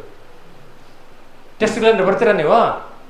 ಸುಮಾರು ಜನ ಬರಲ್ಲ, ವೆರಿ ಕ್ಯಾಶುವಲ್ ಆಗಿ ತಗೊಳ್ತಾರೆ ಅಲ್ವಾ? ಆದರೆ ಬಿಗಿನಿಂಗಿಂದ ಕಂಟಿನ್ಯೂಯಸ್ ಎವ್ಯಾಲ್ಯೂಯೇಷನ್ ಆದರೆ ಎಷ್ಟು ಪರ್ಫೆಕ್ಟ್ ಆಗಿರುತ್ತೋ final examination. So that is the importance of evaluation. So these are the basic requirement. ಒಂದು ಟೀಚಿಂಗ್ ಅಂದರೆ ಹೋಗ್ಬಿಟ್ಟು ನನ್ನ ಟೈಮ್ ಟೇಬಲ್ ಪ್ರಕಾರ ಹೋಗ್ಬಿಟ್ಟು 1 ಗಂಟೆ ಏನೋ ಹೇಳ್ಬಿಟ್ಟು ಬಂದ್ಬಿಡೋದಲ್ಲ. ಟೀಚಿಂಗ್ ಅಂದರೆ ಇದು. So these are the basic requirements of the teaching. ಪಾಠ ಮಾಡ್ತಾ ಇದೆಯಾ, ಆದರೆ ಎವ್ಯಾಲ್ಯೂಯೇಷನ್ ಮಾಡ್ಲಿಕ್ಕೆ ಆಗಲ್ಲ ಅಂದರೆ ಒಂದು ಎಲಿಮೆಂಟ್ ಆಫ್ ಟೀಚಿಂಗ್ ಅಷ್ಟೇ ನಿನ್ಗೆ ಬರೋದು. ವೆರಿ ಇಂಪಾರ್ಟೆಂಟ್ ಎಲಿಮೆಂಟು ನಿನಗೆ ಬರಲ್ಲ ಅಂತ ಅರ್ಥ ಆಗುತ್ತೆ. ಹಾಗಾಗಿ ಒಬ್ಬ ಮೇಸ್ಟ್ರು ಅಂತ ಹೇಳಿದ್ರೆ ಟೀಚಿಂಗ್ ಆಪ್ಟಿಟ್ಯೂಡ್ ಇರುವಂಥ ವ್ಯಕ್ತಿ ಅಂದರೆ ಏನೆಲ್ಲ ಇರಬೇಕು ಇಮ್ಯಾಜಿನ್ ಮಾಡ್ಕೊಳ್ಳಿ. ಈಗ ಪ್ರಶ್ನೆ ಕೇಳಿ, ಅದೇನು ಕೇಳ್ತಾರೆ ನೋಡೋಣ. ಒಬ್ಬ ಮೇಸ್ಟ್ರು, ಪಾಠ ಮಾಡುವಂಥ ಮೇಸ್ಟ್ರು ಏನೇನಿರಬೇಕು ಊಹೆ ಮಾಡ್ಕೊಳ್ಳಿ. ಅವ್ನಿಗೆ ಏನೇನಿರಬೇಕು? ಕಂಟೆಂಟ್ ಇದೆ, ಓಕೆ, ಕಂಟೆಂಟ್ ಜೊತೆಗೆ ಇನ್ನೇನೇನಿರಬೇಕು? ಜಸ್ಟ್ ಇಮ್ಯಾಜಿನ್ ಮಾಡ್ಕೊಳ್ಳಿ. ನಿಮ್ಮ ಬೆಸ್ಟ್ ಟೀಚರ್ನ ಇಮ್ಯಾಜಿನ್ ಮಾಡ್ಕೊಳ್ಳಿ, ಅವ್ನಿಗೆ ಏನೆಲ್ಲ ಇತ್ತು ಅವೆಲ್ಲ ಇರಬೇಕಷ್ಟೆ. ಮುಂದೆ ನೋಡೋಣ, ಅವೆಲ್ಲ ಬರ್ತವೆ. ಟೈಮ್ ಬೇರೆ ಆಗೋಗ್ತಾ ಇದೆ, ಜಸ್ಟ್ 1 hour ನನ್ನ ಟೈಮ್ ಅಷ್ಟೇ. ಓಕೆ, ಈಗ ನಾನು ಆಗದೆ ಹೇಳ್ದಂಗೆ ಮಕ್ಕಳನ್ನ ಅರ್ಥ ಮಾಡ್ಕೋಬೇಕು. ಏನೋ ಗೊತ್ತಿದೆ ಅಂತ ಹೋಗಿ ಬಡಬಡವನ್ನ ಜಾಡ್ಸೋದಲ್ಲ, ಹೋಗಿ ರೆಡಿಯಾಗಿ ಬಂದ್ಬಿಟ್ಟಿದ್ದೀನಿ ಅಂತ. ಆದರೆ ಮಕ್ಕಳು ಯಾರು, ಅವ್ರ ಕೆಪಾಸಿಟಿ ಏನು, ಅವ್ರ ಪ್ರಾಬ್ಲಮ್ಸ್ ಏನು, ಅವ್ರ IQ ಏನು, ಅವ್ರಿಗೆ ಏನು ಬೇಕು ಏನು ಬೇಡ, ಈ ಸೈಕಾಲಜಿ, ಮಕ್ಕಳ ಸೈಕಾಲಜಿ ಗೊತ್ತಿರಬೇಕು ಮೇಸ್ಟ್ರಿಗೆ. ಇಲ್ಲ ಅನ್ಸೈಕಾಲಜಿಕಲ್ ಟೀಚಿಂಗ್ ಆಗುತ್ತೆ, ಅದು ವೇಸ್ಟ್ ಆಗುತ್ತೆ. ಹಾಗಾಗಿ ಈಗ ಕಂಟೆಂಟು, ಟೀಚಿಂಗ್ ಐಡಿಯಾಸು ಇವೆಲ್ಲ ಆದರೆ ಜೊತೆಗೆ very importantly we should understand the learners. ಮಕ್ಕಳನ್ನ ಅರ್ಥ ಮಾಡ್ಕೊಳ್ಳೋದು. ಹೇಗೆ ಮಕ್ಕಳನ್ನ ಅರ್ಥ ಮಾಡ್ಕೊಳ್ಳೋದು? ಮಕ್ಕಳನ್ನ ಅರ್ಥ ಮಾಡ್ಕೊಳ್ಳೋದೇನು ದೊಡ್ಡ ಪ್ರಾಬ್ಲಮ್ ಎಲ್ಲ ಬಿಡಿ ಸರ್, ನಮಗೆ ಈಸಿ ಅಂತ ಅಂದ್ಕೊಳ್ತಾರೆ. ಇವರು ಡಿಗ್ರಿ ಮಕ್ಕಳು, ಇವರು ಹಾಗೆ ಹೀಗೆ, ಅವರು ಹೈಸ್ಕೂಲ್ ಮಕ್ಕಳು, ಅವ್ರು ಸ್ವಲ್ಪ ಲೆವೆಲ್ ಕಡಿಮೆ ಇರ್ತದೆ, ಅವ್ರ ಗಿಡ್ಡುಗಳು, ಅವ್ರೇನು ಹೇಳಿದ್ರು ಕೇಳ್ತಾರೆ, ನಡೀತದೆ ಅವ್ರ ಹತ್ರ ಸ್ವಲ್ಪ ಹಂಗೆ. ಈ ಥರ ಇದೆಲ್ಲ ಮಕ್ಕಳನ್ನ ಅರ್ಥ ಮಾಡ್ಕೊಳ್ಳೋದು ಅಂದರೆ ದೊಡ್ಡದಿದೆ. ಮಕ್ಕಳನ್ನ ಅರ್ಥ ಮಾಡ್ಕೊಳ್ಳೋದು ಸೈಕಾಲಜಿಯಲ್ಲಿ ಅಂಡರ್ಸ್ಟ್ಯಾಂಡಿಂಗ್ ಲರ್ನರ್ ಹೆಚ್ಚು ಕಡಿಮೆ 50% ಸೈಕಾಲಜಿ. ಅದು ಈ ಏರಿಯಾ ಇದೆಯಲ್ಲ ಅಂಡರ್ಸ್ಟ್ಯಾಂಡಿಂಗ್ ಸ್ಟೂಡೆಂಟ್ಸ್ ಅಂತ B.Ed ಅಲ್ಲಿ ಬರುತ್ತೆ. ಇದು ಆಯಿತು ಅಂದರೆ ಹೆಚ್ಚು ಕಡಿಮೆ 50% ಸೈಕಾಲಜಿ ಕವರ್ ಆಗ್ತದೆ. ಸಚ್ಚ ಹ್ಯೂಜ್ ಏರಿಯಾ ಅದು, ಅಷ್ಟಿದೆ ಕಲಿಯೋದು. ನಾನು ನಿಮಗೆ ಬ್ರೀಫ್ ಆಗಿ ಹೇಳ್ಬಿಟ್ಟು ಹೋಗ್ತೀನಿ ಅಷ್ಟೇ. ಈಗ ನೋಡಿ, ನಾವು ಹೇಗೆ ಅರ್ಥ ಮಾಡ್ಕೋಬೇಕು ಮಕ್ಕಳನ್ನ? ಸ್ಟೇಜಸ್ ಮೇಲೆ ಅರ್ಥ ಮಾಡ್ಕೋಬೇಕು. ಆ ಮಗು ಯಾವ ಹಂತದಲ್ಲಿದೆ, to which stage this particular children are belongs to, ಯಾವ ಹಂತಕ್ಕೆ ತಲುಪಿರೋ ಮಕ್ಕಳು ಇವರು ಅಂತಂದು ತಿಳ್ಕೋಬೇಕು. ಉದಾಹರಣೆಗೆ ಪ್ರೀನೇಟಲ್ ಸ್ಟೇಜ್. ಪ್ರೀನೇಟಲ್ ಸ್ಟೇಜ್ ಅಂತ ನೋಡಿ, ಬೇರೆ ಬೇರೆ ಸ್ಟೇಜ್ಗಳು ಬರ್ತವೆ ನೋಡಿ. ಈ ರೀತಿ ನಾವೆಲ್ಲರೂ ಸಹಿತ ಈ ಎಲ್ಲ ಸ್ಟೇಜ್ಗಳನ್ನ ಕ್ರಾಸ್ ಮಾಡ್ಕೊಂಡು ಬರ್ತೀವಿ. ಮೊದಲನೇದು ಪ್ರೀನೇಟಲ್ ಸ್ಟೇಜ್, ಪ್ರಸವ ಪೂರ್ವ ಹಂತ. ಅಂದ್ರೆ ಕಾನ್ಸೆಪ್ಷನ್ ಟು ಬರ್ತ್, ಗರ್ಭಧಾರಣೆಯಿಂದ ಹುಟ್ಟು ಮಗು ತಾಯಿಯ ಹೊಟ್ಟೆಯಲ್ಲಿರ್ತದೆ. ಈ ಹಂತದಲ್ಲಿ ಮಗು ಇನ್ನ ಇಲ್ಲಿ ಹುಟ್ಟಿರೋದಿಲ್ಲ. ಇದು ಮೊದಲನೇದು. ಎರಡನೇದು ಇನ್ಫ್ಯಾನ್ಸಿ, ಮಗು ಹುಟ್ಟಿರುತ್ತೆ, ಹುಟ್ಟಿನಿಂದ 2 ವರ್ಷ. ಇದು ಶೈಶವಾವಸ್ಥೆ ಅಂತ ಕನ್ನಡದಲ್ಲಿ ಕರಿತೀವಿ, ಶೈಶವಾವಸ್ಥೆ. ಮೂರನೇದು ಚೈಲ್ಡ್ಹುಡ್, ಬಾಲ್ಯಾವಸ್ಥೆ, 2 ರಿಂದ 12 ವರ್ಷ. ವೆರಿ ವೆರಿ ಇಂಪಾರ್ಟೆಂಟ್ ಸ್ಟೇಜ್ ಇದು ಫಾರ್ ದಿ ಮೆಂಟಲ್ ಡೆವಲಪ್ಮೆಂಟ್. ಮಗುವಿನ ಮಾನಸಿಕ ವಿಕಾಸಕ್ಕೆ ವಂಡರ್ಫುಲ್ ಸ್ಟೇಜ್ ಇದು. The best mental development takes place during this stage. Okay, this is the stage of mental development. Next adolescence, crucial stage ಇದು for all the developments. ತಾರುಣ್ಯಾವಸ್ಥೆ, teenage ಅಂತಾನು ಕರಿತೀವಿ. 13 ಇಂದ ಶುರು ಆಗುತ್ತೆ ನೋಡಿ, 13, 14, 15, 16, 17, 19 ಅಂತ ಟೀನೇಜ್ ಅಂತಾನು ಕರಿತೀವಿ. ಅಡೋಲಸೆನ್ಸ್ ತಾರುಣ್ಯಾವಸ್ಥೆ ಅಂತ ಕರಿತೀವಿ, ಕಿಶೋರಾವಸ್ಥೆ ಅಂತ ಕರಿತೀವಿ. ವೆರಿ ವೆರಿ ಡೇಂಜರಸ್ ಸ್ಟೇಜ್, ಬಹಳ ಕಷ್ಟ. Such A dangerous stage. But ನಿಮಗೆ ತೊಂದರೆ ಇಲ್ಲ, ಯಾಕಂದ್ರೆ ನೀವು ಅವರನ್ನು ಹ್ಯಾಂಡಲ್ ಮಾಡ್ಲಿಕ್ಕೆ ಹೋಗಲ್ಲ. ಹೈಸ್ಕೂಲ್ ಟೀಚರ್ಸ್ ನೋಡ್ಕೊಳ್ತಾರೆ. ಅದಕ್ಕೋಸ್ಕರ ಸೈಕಾಲಜಿಯಲ್ಲಿ very important. Adolescence psychology very important area. ಈಗ ನೆಕ್ಸ್ಟ್ ಅಡಲ್ಟ್ಹುಡ್, 19 and ಆನ್ವರ್ಡ್ಸ್, ವಯಸ್ಕ ಹಂತ. ನೀವೆಲ್ಲ ಈಗ ಆ ಹಂತದಲ್ಲಿದ್ದೀರಿ, ನಾನು ಸಹಿತ ಆ ಹಂತದಲ್ಲಿದ್ದೀನಿ. ಇನ್ನು ಸ್ವಲ್ಪ ದಿವಸಕ್ಕೆ ಹೋದರೆ ಇನ್ನೂ ಓಲ್ಡ್ ಏಜ್ಗೆ ಹೊರಟುಬಿಡ್ತೀನಿ ಅಲ್ವಾ? ಅದೆಲ್ಲ ಈಗ ಬೇಕಾಗಿಲ್ಲ, ಅಡಲ್ಟ್ಹುಡ್ಗೆ ಅಷ್ಟೇ ನಾವು ನೋಡ್ಕೊಳ್ಳೋಣ. ಈಗ ಅಡಲ್ಟ್ಹುಡ್ ಅಂದರೆ 19 ರಿಂದ ಮುಂದೆ ನೀವು ಇವರಿಗೆ ಪಾಠ ಮಾಡ್ಲಿಕ್ಕೆ ಹೋಗೋದು. ಯಾರಾದರೂ PUC ಕಾಲೇಜ್ ಲೆಕ್ಚರರ್ ಆಗಿ ಹೋಗ್ತೀನಿ ಅಂತ ಹೇಳಿದ್ರೆ ಅವಾಗ ಅಡೋಲಸೆನ್ಸ್ ಪೀಕಲ್ಲಿರುವಂಥ ಮಕ್ಕಳಲ್ಲಿ PUC ಕಾಲೇಜ್ ಪಾಠ ಮಾಡೋದು ಅಷ್ಟು ಈಸಿ ಅಲ್ಲ. PUC ಕಾಲೇಜ್ಗೆ ಪಾಠ ಮಾಡಲಿಕ್ಕೆ ತುಂಬ ಕಷ್ಟ ಆಗುತ್ತೆ. ಕಂಟೆಂಟ್ ಪ್ರಾಬ್ಲಮ್ ಅಲ್ಲ, ಆ ಮಕ್ಕಳನ್ನ ಹ್ಯಾಂಡಲ್ ಮಾಡೋದು. ಯಾಕೆ ಅಂತ ಹೇಳಿದ್ರೆ they will be in the peak of the adolescence. ಅಲ್ಲಿ maximum expression of adolescence nature ಮಕ್ಕಳಲ್ಲಿ ಇರ್ತದೆ. ರೂಲ್ಸನ್ನು ಬ್ರೇಕ್ ಮಾಡೋದು, ಕೌಂಟರ್ ಕೊಡೋದು, ಎದುರೇಳೋದು, ನಾರ್ಮ್ಸನ್ನು ಬ್ರೇಕ್ ಮಾಡೋದು, ಸೂಸೈಡಲ್ ಟೆಂಡೆನ್ಸಿ, ಎಲ್ಲ ಏನೇನು ಗಲೀಜ್ ನೋಡ್ಬೇಕೋ, ಏನೇನು ಇಂಡಿಸಿಪ್ಲಿನ್ ನೋಡ್ಬೇಕೋ ಎಲ್ಲವೂ ಅಲ್ಲಿ ಕಾಣಲಿಕ್ಕಾಗುತ್ತೆ. ಹಾಗಾಗಿ ಆ ಮೇಸ್ಟ್ರಿಗೆ ದೊಡ್ಡ ಜವಾಬ್ದಾರಿ ಇರುತ್ತೆ, ಮಕ್ಕಳನ್ನು ಸರಿದಾರಿಯಲ್ಲಿ ನಡೆಸುವಂಥದ್ದು. ಪರ್ಸೆಂಟೇಜ್ ಒಂದು ಕಡಿಮೆ ಆದರೂ ಏನಾಗಲ್ಲ. ಆ ಮಗುಗೆ ಒಂದು ಒಳ್ಳೆ ವ್ಯಕ್ತಿತ್ವ, ಒಂದು ಒಳ್ಳೆ ಡಿಸಿಪ್ಲಿನ್ ಬರೆಸಿ ಸಕ್ಸಸ್ಫುಲ್ ಆಗಿ ಆ ಸ್ಟೇಜನ್ನು ಕ್ರಾಸ್ ಮಾಡಿಕೊಂಡು ಮುಂದಿನ ಸ್ಟೇಜ್ಗೆ ಕಳಿಸ್ಬೇಕಾಗಿರೋದು ಆ ಮೇಸ್ಟ್ರ ದೊಡ್ಡ ಜವಾಬ್ದಾರಿ. ಬಟ್ ಎಷ್ಟು ಜನ PUC ಕಾಲೇಜ್ ಲೆಕ್ಚರರ್ಸು ಅದ್ರ ಬಗ್ಗೆ ತಲೆ ಕೆಡಿಸ್ಕೊಳ್ತಾರೋ ಏನೋ. ಆದರೆ ಹೈಸ್ಕೂಲ್ ಟೀಚರ್ಸ್ ಮಾತ್ರ ಅಡೋಲಸೆನ್ಸ್ ಸೈಕಾಲಜಿ ಬಗ್ಗೆ ತುಂಬಾ ಇದು ಮಾಡ್ತಾರೆ, ಈ ಎಲ್ಲ ಕೆಲಸಗಳನ್ನು ಮಾಡ್ತಾರೆ. ಈಗ ನಾವೇನು ಮಾಡೋದು? ಕ್ಯಾರೆಕ್ಟರಿಸ್ಟಿಕ್ಸು ಅರ್ಥ ಮಾಡ್ಕೋಬೇಕು. ಈಗ ನೋಡಿ, ನಾನು ಎಲ್ಲವನ್ನ ಹೇಳಲಿಕ್ಕೆ ಹೋಗಲ್ಲ. ಚೈಲ್ಡ್ಹುಡ್ ಅಂತ ಹೇಳಿದೆ, ಚಿಕ್ಕ ಮಕ್ಕಳವರು ಅಲ್ವಾ? ಆದರೆ ನಾವು ನೆಗ್ಲೆಕ್ಟ್ ಮಾಡ್ತೀವಿ. That is the best stage for the mental development. ಆಮೇಲೆ ಲ್ಯಾಂಗ್ವೇಜ್ ಡೆವಲಪ್ಮೆಂಟ್, ಭಾಷಾ ಬೆಳವಣಿಗೆ ಮತ್ತು ಮಾನಸಿಕ ಬೆಳವಣಿಗೆಗೆ ಅತ್ಯಂತ ಶ್ರೇಷ್ಠವಾದಂತಹ ಹಂತ ಬಾಲ್ಯಾವಸ್ಥೆ. ಹಾಕೊಂಬಿಡಿ ಪಕ್ಕದಲ್ಲಿ, stage of mental development and language development. ಇನ್ನು ಅಡೋಲಸೆನ್ಸ್ಗೆ ಬರೋಣ. ಬರೀ ಒಂದೊಂದು ಮಾತು ತಿಳ್ಕೊಂಡು ಮುಂದಕ್ಕೆ ಹೋಗ್ತಿದ್ದೀನಿ ಅಷ್ಟೇ. ಅಡೋಲಸೆನ್ಸು ತಾರುಣ್ಯಾವಸ್ಥೆ best for all the developments ಅಂತ ಹಾಕೊಳ್ಳಿ. ಅಂದರೆ ಎಲ್ಲ ವಿಕಾಸಗಳಿಗೂ ಸಹಿತ ಬೆಸ್ಟ್ ಸ್ಟೇಜ್. ಎಲ್ಲ ವಿಕಾಸ, ಮಾನಸಿಕ ವಿಕಾಸ, ಭೌತಿಕ ವಿಕಾಸ, ಸಾಮಾಜಿಕ ವಿಕಾಸ, ಭಾವನಾತ್ಮಕ ವಿಕಾಸ, ಲೈಂಗಿಕ ವಿಕಾಸ, ನೈತಿಕ ವಿಕಾಸ. In all dimensions, that is the best stage. Mental development, physical development, social development, sexual development, emotional development and moral development. ಎಲ್ಲ ಡೆವಲಪ್ಮೆಂಟ್ಗಳಿಗೂ ಸಹಿತ best stage is the adolescence. ಆಯ್ತಾ? ಆಮೇಲೆ ಎಲ್ಲ ಡೆವಲಪ್ಮೆಂಟ್ಸು ತಾರುಣ್ಯಾವಸ್ಥೆಯ ಕೊನೆಗೆ ಗರಿಷ್ಠ ಹಂತವನ್ನು ಮುಟ್ಟಿಬಿಡ್ತವೆ. ಬೆಸ್ಟ್ ಆಯ್ತಾ? ಆಮೇಲೆ ಗರಿಷ್ಠ ಮಟ್ಟ, ರೀಚಸ್ ಟು ಪೀಕ್, ಅಷ್ಟೇ. There ends the matter. ಈಗ ಅಡಲ್ಟ್ಹುಡ್ಗೆ ಬನ್ನಿ, ಯಾವುದೂ ಡೆವಲಪ್ ಆಗಲ್ಲ.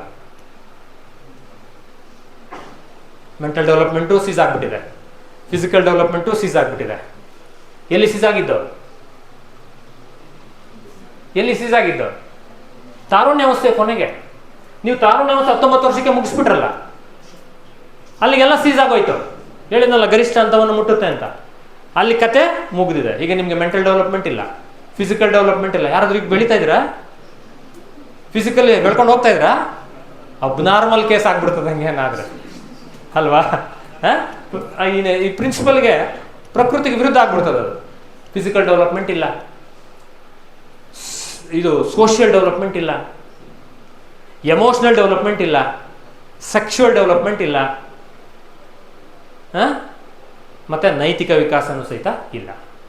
ಮತ್ತು ಏನೂ ಇಲ್ವ ಸರ್ ಈಗ ಅಂದ್ರೆ, ಯಾವ ಡೆವಲಪ್ ಆಗ್ತಿಲ್ಲ. ತಾರುಣ್ಯಾವಸ್ಥೆ ಕೊನೆಗೆ ಏನಿದೆ ಅದು ಉಳಿದಿದೆ ಅಷ್ಟೇ.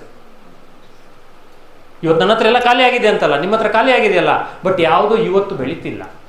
ಅವೆಲ್ಲ ಸ್ಟ್ಯಾಗ್ನೆಂಟ್ ಆಗಿದೆ. ಗೊತ್ತಾಯ್ತಾ? ಏನಾಗಿದೆ ಈಗ, ಅಲ್ಲಿ ಏನು ಬೆಳವಣಿಗೆಗಳಾಗಿತ್ತೋ, ಯಾವ ಲೆವೆಲ್ಗೆ ಬಂದು ನಿಂತಿತ್ತೋ, IQ ಬಂದು ಎಲ್ಲಿಗೆ ಎಷ್ಟಕ್ಕೆ ನಿಂತಿತ್ತೋ, ನನ್ನ ನೈಟ್ ಎಷ್ಟಿತ್ತೆ ಅಂದರೆ ಇವತ್ತು ಇಷ್ಟು ಉದ್ದ ಇದ್ದೀನಿ ಅಂದರೆ ತಾರುಣ್ಯಾವಸ್ಥೆ ಕೊನೆ ದಿನ ಇಷ್ಟು ಉದ್ದ ಇದ್ದೆ ಅಂತ ಅರ್ಥ. ನೀವೆಲ್ಲ ಇಷ್ಟು ಉದ್ದ ಇದ್ದೀರಿ, ಅವ್ನು ಯಾರೋ ಒಬ್ಬಡ್ಗ ಇಷ್ಟು ಉದ್ದ ಇದ್ದಾನೆ ಅಂದರೆ ಅವನು ತಾರುಣ್ಯಾವಸ್ಥೆ ಕೊನೆ ದಿವಸ ಅಷ್ಟಿದ್ದ, ಇವತ್ತೆಲ್ಲ ಬೆಳೆದಿರೋದು ಅವನು ಈ ನಡುವೆ ಅಲ್ಲ. ಒಬ್ಬಡಿಗೆ ಇಷ್ಟೇ ಎಷ್ಟಿದ್ದಾಳೆ ಅಂತ ಹೇಳಿದ್ರೆ ಈಗ ಬೆಳೆಯಲ್ಲ ಇನ್ನ. ಯಾಕೆ ಅವಳು ಅಷ್ಟೇ ಇದ್ದಾಳೆ, ಇನ್ನು ಮುಂದೆನೂ ಅಷ್ಟೇ ಇರ್ತಾಳೆ ಅಂದರೆ ತಾರುಣ್ಯಾವಸ್ಥೆ ಕೊನೆಗೆ ಅವಳು ಇದ್ದಿದ್ದು ಅಷ್ಟೇ. ನೋಡಿ, ಇದು ಫಿಕ್ಸ್ ಮಾಡುತ್ತೆ. That is the beauty of adolescence. ಅರ್ಥ ಆಯ್ತಾ? ಈಗ ನಾವು ಅಡಲ್ಟ್ಹುಡ್ಗೆ ಪಾಠ ಮಾಡ್ಲಿಕ್ಕೆ ಹೋಗೋದು ಈಗ ಅಲ್ವಾ ನೀವೆಲ್ಲ. ಹಾಗಾಗಿ ಏನು ಪ್ರಾಬ್ಲಮ್ ಇಲ್ಲ, ಏನಿದೆ ಅದಕ್ಕೆ ಪಾಠ ಮಾಡೋದಷ್ಟೇ. ಯಾವುದು ವೇರಿಯೇಷನ್ ಇಲ್ಲ, ಯಾವುದು ಫ್ಲಕ್ಚುಯೇಷನ್ಸ್ ಆಗಲ್ಲ. ಬಟ್ ತಾರುಣ್ಯ ಇಲ್ಲಿ ಪಾಠ ಮಾಡಿದಷ್ಟು ಈಸಿ ಅಲ್ಲ. ಎಲ್ಲಿ ತಾರುಣ್ಯಾವಸ್ಥೆಗೆ ಪಾಠ ಮಾಡೋದು ನೋಡಿ, ನೀವು ಎಷ್ಟು ಚೆನ್ನಾಗಿ ಕೂತಿದ್ದೀರಾ. ತಾರುಣ್ಯಾವಸ್ಥೆಲಿರೋ ಮಕ್ಕಳನ್ನ ಇಷ್ಟು ಜನ ಕೂತ್ಕೊಂಡು ಇಷ್ಟೊತ್ತು ಪಾಠ ಮಾಡು. ಏಯ್ ಕೂತ್ಕೊಳ್ರ, ಏಯ್ ಈ ಕಡೆ ನೋಡ, ಏಯ್ ಅವನ ಎಷ್ಟು ಸಾರಿ. ಆಮೇಲೆ ಸರ್ ಇವ್ನು ನೋಡಿ ಸರ್ ಅಂತ, ಅವನು ಸರ್ ಇವನೇನು ಮಾಡ್ತಾವನು ಸರ್ ಅಂತ. ತಲೆ ಪಾಠ ಮಾಡೋದಕ್ಕಿಂತಲೂ ಈ ತಲೆ BP ರೈಸ್ ಮಾಡ್ಬಿಡ್ತಾರೆ. ಯಾಕೆ? ಆ ಮಕ್ಕಳು ತಪ್ಪಲ್ಲ, ದಟ್ ಈಸ್ ದ ಸ್ಟೇಜ್. ಅದಕ್ಕೆ ಅರ್ಥ ಮಾಡ್ಕೊಳ್ಬೇಕಾಗಿರೋದು. ತರಳೆ ನನ್ನ ಮಕ್ಕಳು, ಭಲೆ ಪೋಡಿ ನನ್ನ ಮಕ್ಕಳು, ಅವ್ರನ್ನ ಬ್ಲೇಮ್ ಮಾಡೋದಲ್ಲ. ಅವ್ರನ್ನ ಬ್ಲೇಮ್ ಮಾಡೋದಂದ್ರೆ ಏನು ಅರ್ಥ? ನನಗೆ ಸೈಕಾಲಜಿ ಜ್ಞಾನ ಇಲ್ಲ ಅಂತ ಅರ್ಥ. ಹಂಗಂದ್ರೆ ಏನರ್ಥ? ಮೇಷ್ರಿಗೆ ತಾರುಣ್ಯಾವಸ್ಥೆ ಮನೋವಿಜ್ಞಾನದ ಜ್ಞಾನದ ಕೊರತೆ. ಗೊತ್ತಾಯ್ತಾ ಹೇಗೆ ನಾವು ಮಕ್ಕಳನ್ನ ಅರ್ಥ ಮಾಡ್ಕೊಳ್ಳೋದು ಅಂದ್ರೆ? ಈಗ ತಾರುಣ್ಯಾವಸ್ಥೆ ಮಗುಗೂ ಪಾಠ ಮಾಡೋದು ಬೇರೆ, ಅಲ್ಲಿ ನಾನು ಅಟೆನ್ಷನ್ನ ಕ್ಯಾಚ್ ಮಾಡಲಿಕ್ಕೆ ಜಾಸ್ತಿ ಎಫರ್ಟ್ ಆಗ್ತಿರ್ಬೇಕಾಗುತ್ತೆ. ನೋಡಿ, ಇಲ್ಲಿ ಪ್ರಾಬ್ಲಮ್ಮೇ ಇಲ್ಲ. ನಾನು ಪಾಠ ಮಾಡ್ಕೊಳ್ತಾ ಇದ್ದೀನಿ. Everybody is attentive, more or less all of you are attentive fully. ಯಾಕಂದ್ರೆ ಸ್ಪ್ಯಾನ್ ಆಫ್ ಅಟೆನ್ಷನ್ ನಿಮ್ದು ಜಾಸ್ತಿ ಇದೆ. ಅವ್ರು 5 ನಿಮಿಷ ಒಂದ್ಗಡೆ ಕೂತಿರೋಕ್ಕಾಗಲ್ಲ, 5 ನಿಮಿಷ ಸುಮ್ಮನೆ ಕೂತ್ಕೊಂಡಿರೋಕ್ಕಾಗಲ್ಲ. ಒದ್ದಾಟ, fluctuations, emotional fluctuations, physical variations, energy, ತೀಟೆ, ಆ ಕಡೆ ನೋಡೋದು, ಈ ಕಡೆ ನೋಡೋದು, ಕಂಪ್ಲೇಂಟ್ ಮಾಡೋದು, ಎದ್ದು ಕೂತ್ಕೊಳ್ಳೋದು, ಆ ಕಡೆ ಏನೋ ಒಂದು ಲೈನ್ ಬರ್ದು ಈ ಕಡೆ ನೋಡೋಷ್ರೊಳಗೆ ಸಾಕಷ್ಟು ಚೇಂಜಸ್ ಅಲ್ವಾ? ಅಲ್ಲಿ ಪಾಠ ಮಾಡಬೇಕು ಅಂದರೆ ಮೇಷ್ಟ್ರಿಗೆ ಎಷ್ಟು ಪೇಷನ್ಸ್ ಇರಬೇಕು, ಎಷ್ಟು ಕಂಟೆಂಟ್ಗಿಂತಲೂ ಮಕ್ಕಳ ಜ್ಞಾನ ಎಷ್ಟು ಇರಬೇಕು. That is the importance of understanding the learner. ಎಲ್ಲರೂ ಹಂಗೇನೆ, ಅದೇನು ತಪ್ಪೇನಲ್ಲ. ನಾವು ಇದ್ದಾಗ ಹಾಗೇನೆ ಅಲ್ವಾ? ನಾವು ಆ ಸ್ಟೇಜ್ ಇಲ್ಲ, ಹಂಗೆ ಇರಬೇಕು. ಆ ಸ್ಟೇಜಲ್ಲಿ ಹಿಂಗೆ ಕೂತ್ಕೊಂಡ್ರೆ ಇವ್ರು ಯಾವ ಹಿಂಗೆ ಬರೋದು, ಏನೋ ಪ್ರಾಬ್ಲಮ್ ಇದೆ ಇವ್ರಿಗೆ ಅನ್ಸ್ಬಿಡ್ತದೆ ಅಲ್ವಾ? ಯಾವ ಸ್ಟೇಜಲ್ಲಿ ಹಿಂಗಿರ್ಬೇಕು ಹಂಗೆ ಇರ್ಬೇಕು. ಈಗ ನೀವು ಹಂಗಾಡಿದ್ರೆ ನಾನೇನಂತೀನಿ, ಇವ್ರು ಯಾರ ಇನ್ನೂ ಹಂಗೆ ಇದ್ರೆ ಮೆಚೂರ್ ಆಗಿಲ್ಲ ಅಂದ್ಕೊಳ್ತೀವಿ ಅಲ್ವಾ? ಅದಕ್ಕೆ ಆ ಸ್ಟೇಜಿನ ಅರ್ಥ ಮಾಡ್ಕೊಂಡಾಗೆ ನಮಗೆ ಗೊತ್ತಾಗುತ್ತೆ. ಈಗ ನೋಡಿ, ಈಗ ಅಕಾಡೆಮಿಕ್ ಕ್ಯಾರೆಕ್ಟರಿಸ್ಟಿಕ್ಸು, ಸೋಷಿಯಲ್ಲು, ಎಮೋಷನಲ್ಲು, ಕಾಗ್ನಿಟಿವ್ ಅಂದರೆ ಮೆಂಟಲ್ ಡೆವಲಪ್ಮೆಂಟ್, ಜ್ಞಾನಾತ್ಮಕ ವಿಕಾಸ. ಈಗ ಹೇಳಿದ್ನಲ್ಲ, ಈಗ ನೋಡಿ ಈ ಕ್ಯಾರೆಕ್ಟರಿಸ್ಟಿಕ್ಸ್ ಬಗ್ಗೆ ಅರ್ಥ ಮಾಡ್ಕೊಳ್ಳಿ ಅಂತ ಸಿಲೆಬಸ್ಸಲ್ಲಿ ಕೊಟ್ಟಿದ್ದಾರೆ ನಮ್ಮ ಲರ್ನರ್ಸನ್ನ. ಈಗ ನಮ್ಮ ಲರ್ನರ್ಸ್ ಅಂದರೆ ಯಾರೋ ಡಿಗ್ರಿ ಕಾಲೇಜ್ ಹುಡುಗರು. ಈಗ ನಿಮಗೆ ಈಗ ಅವ್ರನ್ನ ಅರ್ಥ ಮಾಡ್ಕೊಳ್ಳೋದು ಸುಲಭ. ಈಗ ಅಕಾಡೆಮಿಕಲಿ ಈ ಸ್ಟೇಜ್ಗೆ ಬರಬೇಕಂದ್ರೆ ಎಷ್ಟು ಓದಿರ್ತಾರೆ, PUC ಪಾಸ್ ಮಾಡಿರ್ತಾರೆ, ಡಿಗ್ರಿ ಪಾಸ್ ಮಾಡಿರ್ತಾರೆ, ಆಮೇಲೆ ಅವ್ರು ಅಕಾಡೆಮಿಕಲಿ ಹೇಗಿದ್ದಾರೆ ಅನ್ನೋದು ಗೊತ್ತಾಗುತ್ತೆ. Academically the will be good, ಡಿಗ್ರಿಗೆ ಬಂದಿದ್ದಾರೆ ಅಂತ ಹೇಳಿದ್ರೆ ಅಲ್ವಾ. ಅಂದರೆ ಕಲಿಯೋ ಕೆಪಾಸಿಟಿ ಇದೆ, ಕಲ್ಸಕ್ಕೆ ದೊಡ್ಡ ಕಷ್ಟಪಡೋ ಅವಶ್ಯಕತೆ ಇಲ್ಲ, ಇಲ್ಲಿ ತಾರುಣ್ಯಾವಸ್ಥೆಯಲ್ಲಿ ಮಾಡ್ದಂಗೆ. ಇನ್ನು ಸೋಷಿಯಲ್ ಡೆವಲಪ್ಮೆಂಟು, ಸೋಷಿಯಲ್ ಆಗಿರ್ತಾರೆ ಈ ಸ್ಟೇಜ್ಗೆ ಬರೋಷ್ಟೊಳಗಡೆ, ಸೋಷಿಯಲ್ ಡೆವಲಪ್ಮೆಂಟ್ಗೆ ರಿಲೇಟೆಡ್ ನೋ ಪ್ರಾಬ್ಲಮ್ಸ್. ಮತ್ತು ಇಲ್ಲಿ ನಾನು ಸೋಷಿಯಲ್ ಡೆವಲಪ್ಮೆಂಟ್ ಮಾಡಿಸ್ತೀನಿ ಅಂದರೆ ನಾಟ್ ಪಾಸಿಬಲ್, ಬಿಕಾಸ್ ಅದು ಸೀಸ್ ಆಗಿರುತ್ತೆ. ಒಂದು ವೇಳೆ ಮಗು ಚೆನ್ನಾಗಿ ಸೋಷಿಯಲ್ ಆಗಿದ್ರೆ ಇಲ್ಲಿಯೂ ಸಹಿತ ಡೈನಮಿಕ್ ಆಗಿರ್ತಾನೆ, ಲೀಡರ್ ಆಗ್ತಾನೆ, ಅಟ್ರಾಕ್ಟಿವ್ ಪರ್ಸನಾಲಿಟಿ ಆಗಿರ್ತಾನೆ. ಒಂದು ವೇಳೆ ಅಲ್ಲಿ ಸೋಷಿಯಲ್ ಡೆವಲಪ್ಮೆಂಟ್ ಸರಿಯಾಗಿ ಆಗಿಲ್ಲ ಅಂತ ಹೇಳಿದ್ರೆ ಇಲ್ಲಿ ಬಂದು ಐಸೋಲೇಟ್ ಆಗ್ತಾನೆ, ಏಕಾಂಗಿ ಆಗ್ತಾನೆ, ಸರಿಯಾಗಿ ಬೆರೆಯಲ್ಲ, ಲೀಡರ್ ಆಗಲ್ಲ, ಡೈನಮಿಕ್ ಪರ್ಸನಾಲಿಟಿ ಅನ್ಸ್ಕೊಳ್ಳಲ್ಲ, ಇಲ್ಲೇನು ಮಾಡೋಕ್ಕಾಗಲ್ಲ ಅಷ್ಟೇ. ಇನ್ನು ಲೈಫ್ ಲಾಂಗ್ ಅಷ್ಟೇ ಅಂಥವ್ರನ್ನ ಇಟ್ಕೊಂಡು ಡೈನಮಿಕ್ ಮಾಡ್ತೀನಿ ಅಥವಾ ಸೋಷಿಯಲಿ ಡೆವಲಪ್ ಮಾಡ್ತೀನಿ ಅಂದರೆ not possible, because this is not the stage of social development. C understanding, ಇದನ್ನ ಅರ್ಥ ಮಾಡ್ಕೊಳ್ಳೋದು ಎಷ್ಟು ಇಂಪಾರ್ಟೆಂಟ್ ಇದೆ. ಇಲ್ಲಾಂದ್ರೆ ತಗೊಂಬಂದು ಇಲ್ಲಿ ಸೋಷಿಯಲ್ ಡೆವಲಪ್ಮೆಂಟ್ ಮಾಡ್ತೀನಿ ಅಂದರೆ is it not the wastage of time, because it is not possible. This is not the stage for such things. ಅದು ಅಂಡರ್ಸ್ಟ್ಯಾಂಡಿಂಗ್. ಆಮೇಲೆ ಎಮೋಷನಲ್ ಡೆವಲಪ್ಮೆಂಟ್, ತಾರುಣ್ಯ ಅವಸ್ಥೆಯಲ್ಲಿ ಕೋಪ ಜಾಸ್ತಿ, ಇಮ್ಮಿಡಿಯೇಟ್ ಆಗಿ ರೈಸ್ ಆಗ್ತಾರೆ, ಮೇಸ್ಟ್ರಿಗೆ ಕೌಂಟರ್ ಕೊಡ್ತಾರೆ, ಗುರಾಯಿಸ್ತಾರೆ, ಒಡೆಯಕ್ಕೆ ಹೋದ್ರೆ ಕೋಲ್ ಇಟ್ಕೊಂಡ್ಬಿಡ್ತಾರೆ, ಬಿಡೋದೇ ಇಲ್ಲ, ಗುರಾಯಿಸ್ತಾರೆ. ಅರ್ಥ ಆಯ್ತಾ? ಕೆಲವರು ಹೊಡಿತಾ ಇದ್ರೆ ಒಂದೊಂದು ಹೊಡಿಬೇಕು ಅಂತಿರ್ತಾರೆ ಮೇಸ್ಟ್ರು, ಒಂದು ಹೊಡೆದ್ರೆ ಅವ್ನು ಹಂಗೆ ಹೊಡ್ಕೊಂಡಿರ್ತಾರೆ, ಹೊಡಿ ಇನ್ನೂ ಎಷ್ಟು ಹೊಡಿತೀಯ ಅಂತೇಳಿ, ಏಯ್ ಹೋಗೋ ಹೋಗೋ ಅಂತ ಇದ್ರು ಹಿಂಗೆ ನೋಡ್ತಾ ಇರ್ತಾನೆ, ಗುರಾಯಿಸ್ಕೊಂಡು ಹೋಗ್ತಿರ್ತಾರೆ. ಈ ಎಮೋಷನ್ಸು ಇಲ್ಲಿ ಬರೋದಿಲ್ಲ. ಮೇಸ್ಟ್ರಿಗೆ ತುಂಬಾ ಎಮೋಷನಲ್ ಕೌಂಟ್ರ್ ಕೊಡ್ತಾರೆ ಮಕ್ಕಳು, ಗೊತ್ತಾಯ್ತಾ? ನಮಗೆಲ್ಲ ಬಹಳ ಎಕ್ಸ್ಪೀರಿಯನ್ಸ್ ಆಗಿದೆ ಇದೆಲ್ಲ, ನೀವೆಲ್ಲ ಮಾಡಿರ್ತೀರಿ. ಆ ಥರದ ಎಮೋಷನಲ್ ಪ್ರಾಬ್ಲಮ್ಸ್ ಇಲ್ಲಿಲ್ಲ. Emotionally you're all stable. Stable ಅಂದರೆ ಭಾವನಾತ್ಮಕವಾಗಿ ಸ್ಥಿರತೆ ಇದೆ. There is no problem relation to. ಇಲ್ಲಿ ಎಮೋಷನಲ್ ಆಗಲ್ಲ ಮಕ್ಕಳು, ಸಡನ್ ಆಗಿ ಕೋಪ ಮಾಡ್ಕೊಳ್ಳೋದಿಲ್ಲ. ಹಾಗಾಗಿ ಇದಕ್ಕೆ ಸಂಬಂಧಪಟ್ಟಂತೆ ಪ್ರಾಬ್ಲಮ್ಸ್ ಇಲ್ಲ, ನೀವು ಆರಾಮಾಗಿ ಪಾಠ ಮಾಡ್ಬೋದು. Because there is no emotional fluctuations, because all the children are emotionally mature, they are able to control the emotions. Emotions are stable because they have the capacity to control the emotions. ಇಲ್ಲಿ ಬರುವಂಥ ಎಮೋಷನ್ನ control ಮಾಡ್ಕೊಳ್ಳೋ capacity ಇದೆ, ಅಲ್ಲಿ capacity ಇಲ್ಲ. ಇಲ್ಲಿ ಯಾಕೆ capacity ಇದೆ ಅಂದರೆ ಎಮೋಷನಲಿ ಮೆಚೂರ್ಡ್ ಮಕ್ಕಳು. ಅರ್ಥ ಆಯ್ತಲ್ಲ? ಒಂದು ಎಮೋಷನ್ ಬರ್ತಾ ಇದೆ ಅಂದರೆ ಇಮ್ಮಿಡಿಯೇಟ್ ಆಗಿ ಎಕ್ಸ್ಪ್ರೆಸ್ ಮಾಡಲ್ಲ, ಇಲ್ಲಿ ಕಂಟ್ರೋಲ್ ಮಾಡ್ಕೊಳ್ತಾರೆ. ಹಾಗಾಗಿ ಎಮೋಷನಲಿ ಏನು ಸಮಸ್ಯೆ ಇಲ್ಲ. ಮತ್ತು ಕಾಗ್ನಿಟಿವ್, ಅಲ್ಲಿ ಈಗೇನು ಎಮೋಷನಲ್ ಕಾಗ್ನಿಟಿವ್ ಡೆವಲಪ್ಮೆಂಟ್ ಆಗಲ್ಲ, ಮೆಂಟಲ್ ಡೆವಲಪ್ಮೆಂಟ್ ಆಗಲ್ಲ. ಈಗ ಅಲ್ಲೇನಾಗಿದೆ ಅದು ಮುಂದುವರಿತಾ ಇರ್ತದೆ. ಹಾಗಾಗಿ ಅದಕ್ಕೆ ಸಂಬಂಧಪಟ್ಟಂತೆ ನಾವೇನು ಮಾಡೋ ಅವಶ್ಯಕತೆ ಇಲ್ಲ. ಅಲ್ಲೇನಿದೆ ಅದು ಮುಂದುವರಿತದೆ, ನಾವು ಅದಕ್ಕೆ ಸಂಬಂಧಪಟ್ಟಂತೆ ಪಾಠ ಮಾಡ್ಕೊಂಡು ಹೋಗ್ತಾ ಇರಬೇಕಷ್ಟೇ. ಇದು ಡಿಗ್ರಿ ಮಕ್ಕಳನ್ನ ಅರ್ಥ ಮಾಡ್ಕೊಳ್ಳೋದು ಈಸಿ. ಆದರೆ ಅಡೋಲಸೆನ್ಸನ್ನು ಅರ್ಥ ಮಾಡ್ಕೋಬೇಕಂದ್ರೆ ತುಂಬಾ ಕಷ್ಟ. ಎಮೋಷನಲ್ ಡೆವಲಪ್ಮೆಂಟ್ ಅಂತಾನೆ 2 hours ಪಾಠ ಮಾಡ್ಬೇಕು ನಾನು. ಸೋಷಿಯಲ್ ಡೆವಲಪ್ಮೆಂಟನ್ನೇ 2 hours ಪಾಠ ಮಾಡ್ತೀವಿ ನಾವು BEd ಕಾಲೇಜಲ್ಲಿ. ಆದರೆ ನೀವು ನಿಮ್ಮ ಲೆವೆಲ್ಗಿರುವಂಥ ಮಕ್ಕಳು ಅಡಲ್ಟ್ಹುಡ್ ಆಗಿರೋದ್ರಿಂದ ಇಲ್ಲಿ ಯಾವುದು ವಿಶೇಷತೆ ಇಲ್ಲ. ವಿಶೇಷವಾಗಿ ಅರ್ಥ ಮಾಡ್ಕೋಬೇಕು ಅನ್ನೋಂಥದ್ದು ಏನೂ ಇಲ್ಲ, ಎಲ್ಲ ಮುಗಿದೋಗಿರ್ತದೆ. ಅರ್ಥ ಆಯ್ತಾ? So this is the understanding the learner. ಈಗ ಇಂಡಿವಿಜುವಲ್ ಡಿಫರೆನ್ಸಸ್, ಇನ್ನೊಂದು ನಾಲೆಜ್ ಇರಬೇಕಾಗುತ್ತೆ. ಹಿಂದ್ಗಡೆಯಿಂದ ಒಂದೆರಡು ಫೋಟೋ ಎಲ್ಲ ತಲೆಗೆ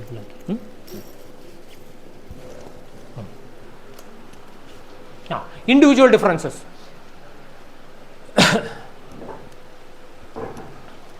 ಕ್ಲಾಸ್ ರೂಮಲ್ಲಿ ವೈಯಕ್ತಿಕ ಭಿನ್ನತೆಗಳಿರುತ್ತೆ. ಯಾವ ಲೆವೆಲ್ಗೆ ಇರುತ್ತೆ ಅಂತ ಹೇಳಿದ್ರೆ, ಈಗ 100 ಜನ ಹುಡುಗರಿದ್ರೆ 100 ಸಹಿತ ಡಿಫ್ರೆಂಟ್ ಆಗಿರ್ತಾರೆ. ಇದನ್ನು ವೈಯಕ್ತಿಕ ಭಿನ್ನತೆಗಳು ಅಂತ ಕರಿತೀವಿ. ಈ ಜ್ಞಾನ ಮೇಸ್ಟ್ರಿಗೆ ಇರಬೇಕು. Very important knowledge that teacher need to possess is the knowledge of individual differences. No two individuals of this class are similar. ಈ ಈ ಕ್ಲಾಸ್ ರೂಮಲ್ಲಿ ಯಾರು ಸಹಿತ ಇಬ್ಬರು ಒಂದೇ ರೀತಿ ಇರೋದಿಲ್ಲ. ಆ ಲೆವೆಲ್ಗೆ ಡಿಫ್ರೆನ್ಸಸ್ ಇರುತ್ತೆ. ನಾವು ಏನು ಅರ್ಥ ಮಾಡ್ಕೋಬೇಕು ಅಂದರೆ, ಐ ಆಮ್ ಟೀಚಿಂಗ್ ಟು, ಈಗ 100 ಜನ ಇದ್ದರೆ 100 ಭಿನ್ನತೆಗಳಿಗೆ ಪಾಠ ಮಾಡ್ತಾ ಇದ್ದೀನಿ ನಾನು ಅಂತ ಅರ್ಥ. ಓಕೆ, ಎಷ್ಟು ಇಂಪಾರ್ಟೆಂಟ್ ನೋಡಿ ಈ knowledge. If I am teaching to 100 students in my classroom, I should think that I am teaching to 100 different students, because there will be individual differences in the classroom. Okay, ಏನು ವೈಯಕ್ತಿಕ ಭಿನ್ನತೆಗಳು? What are the individual differences?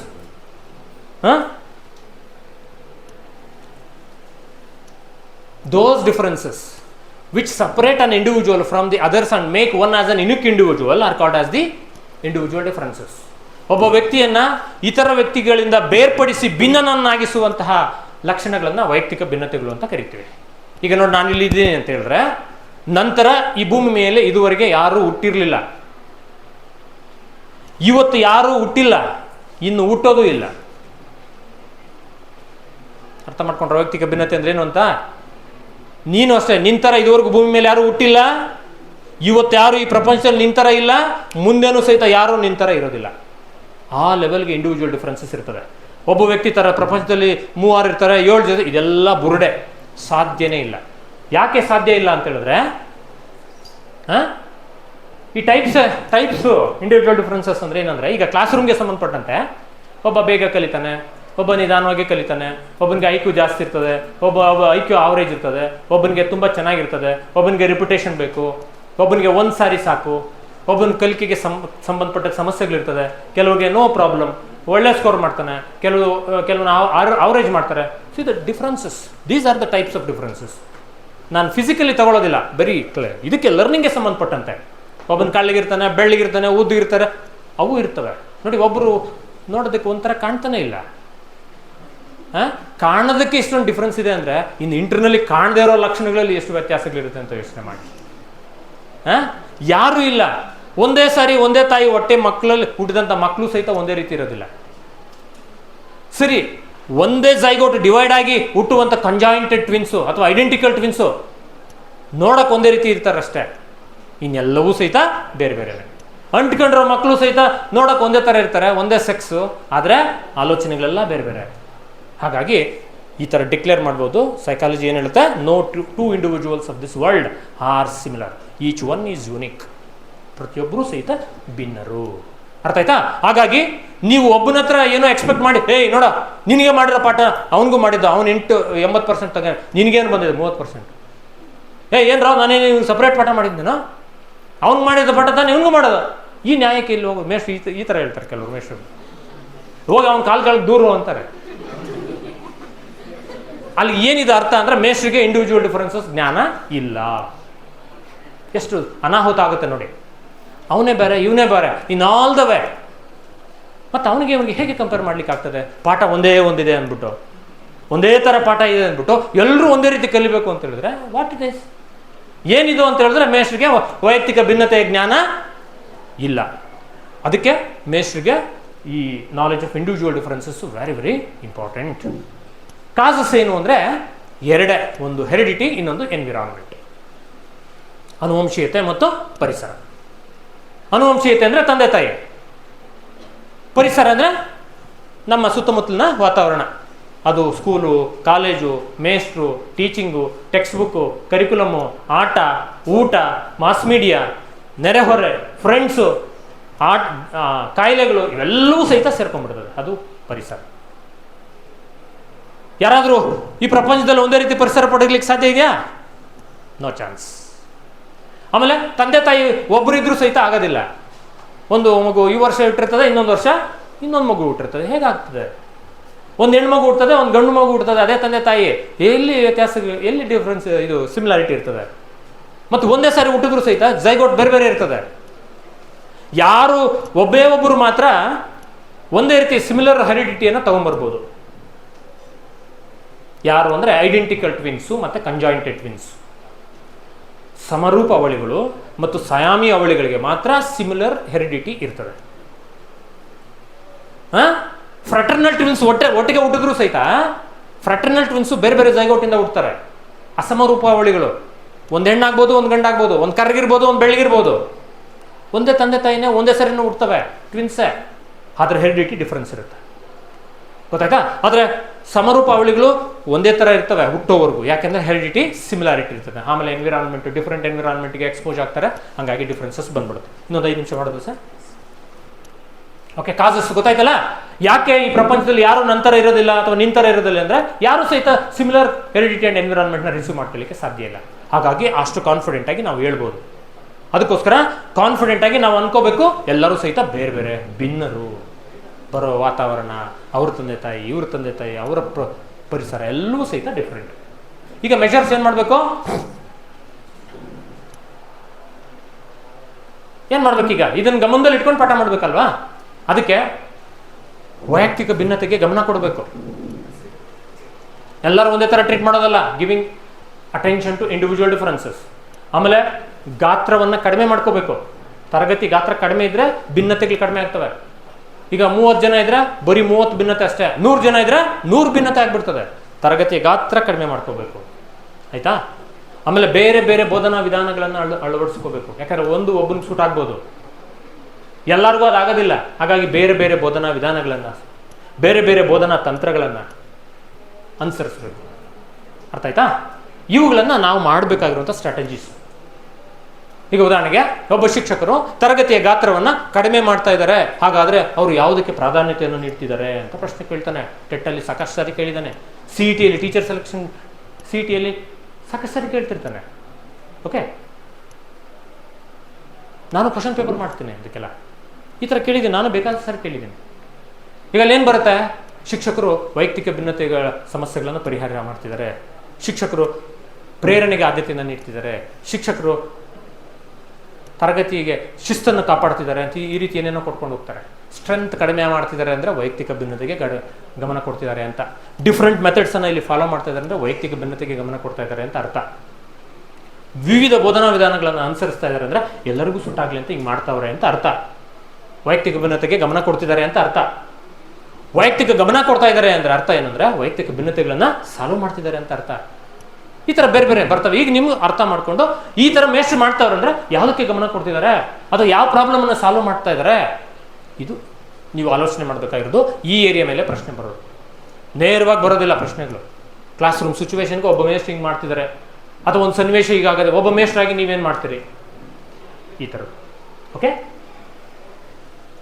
ಆಮೇಲೆ ಇದರಲ್ಲಿ gifted children ಅಂತ ಬರ್ತಾರೆ, backward ಮತ್ತು creative.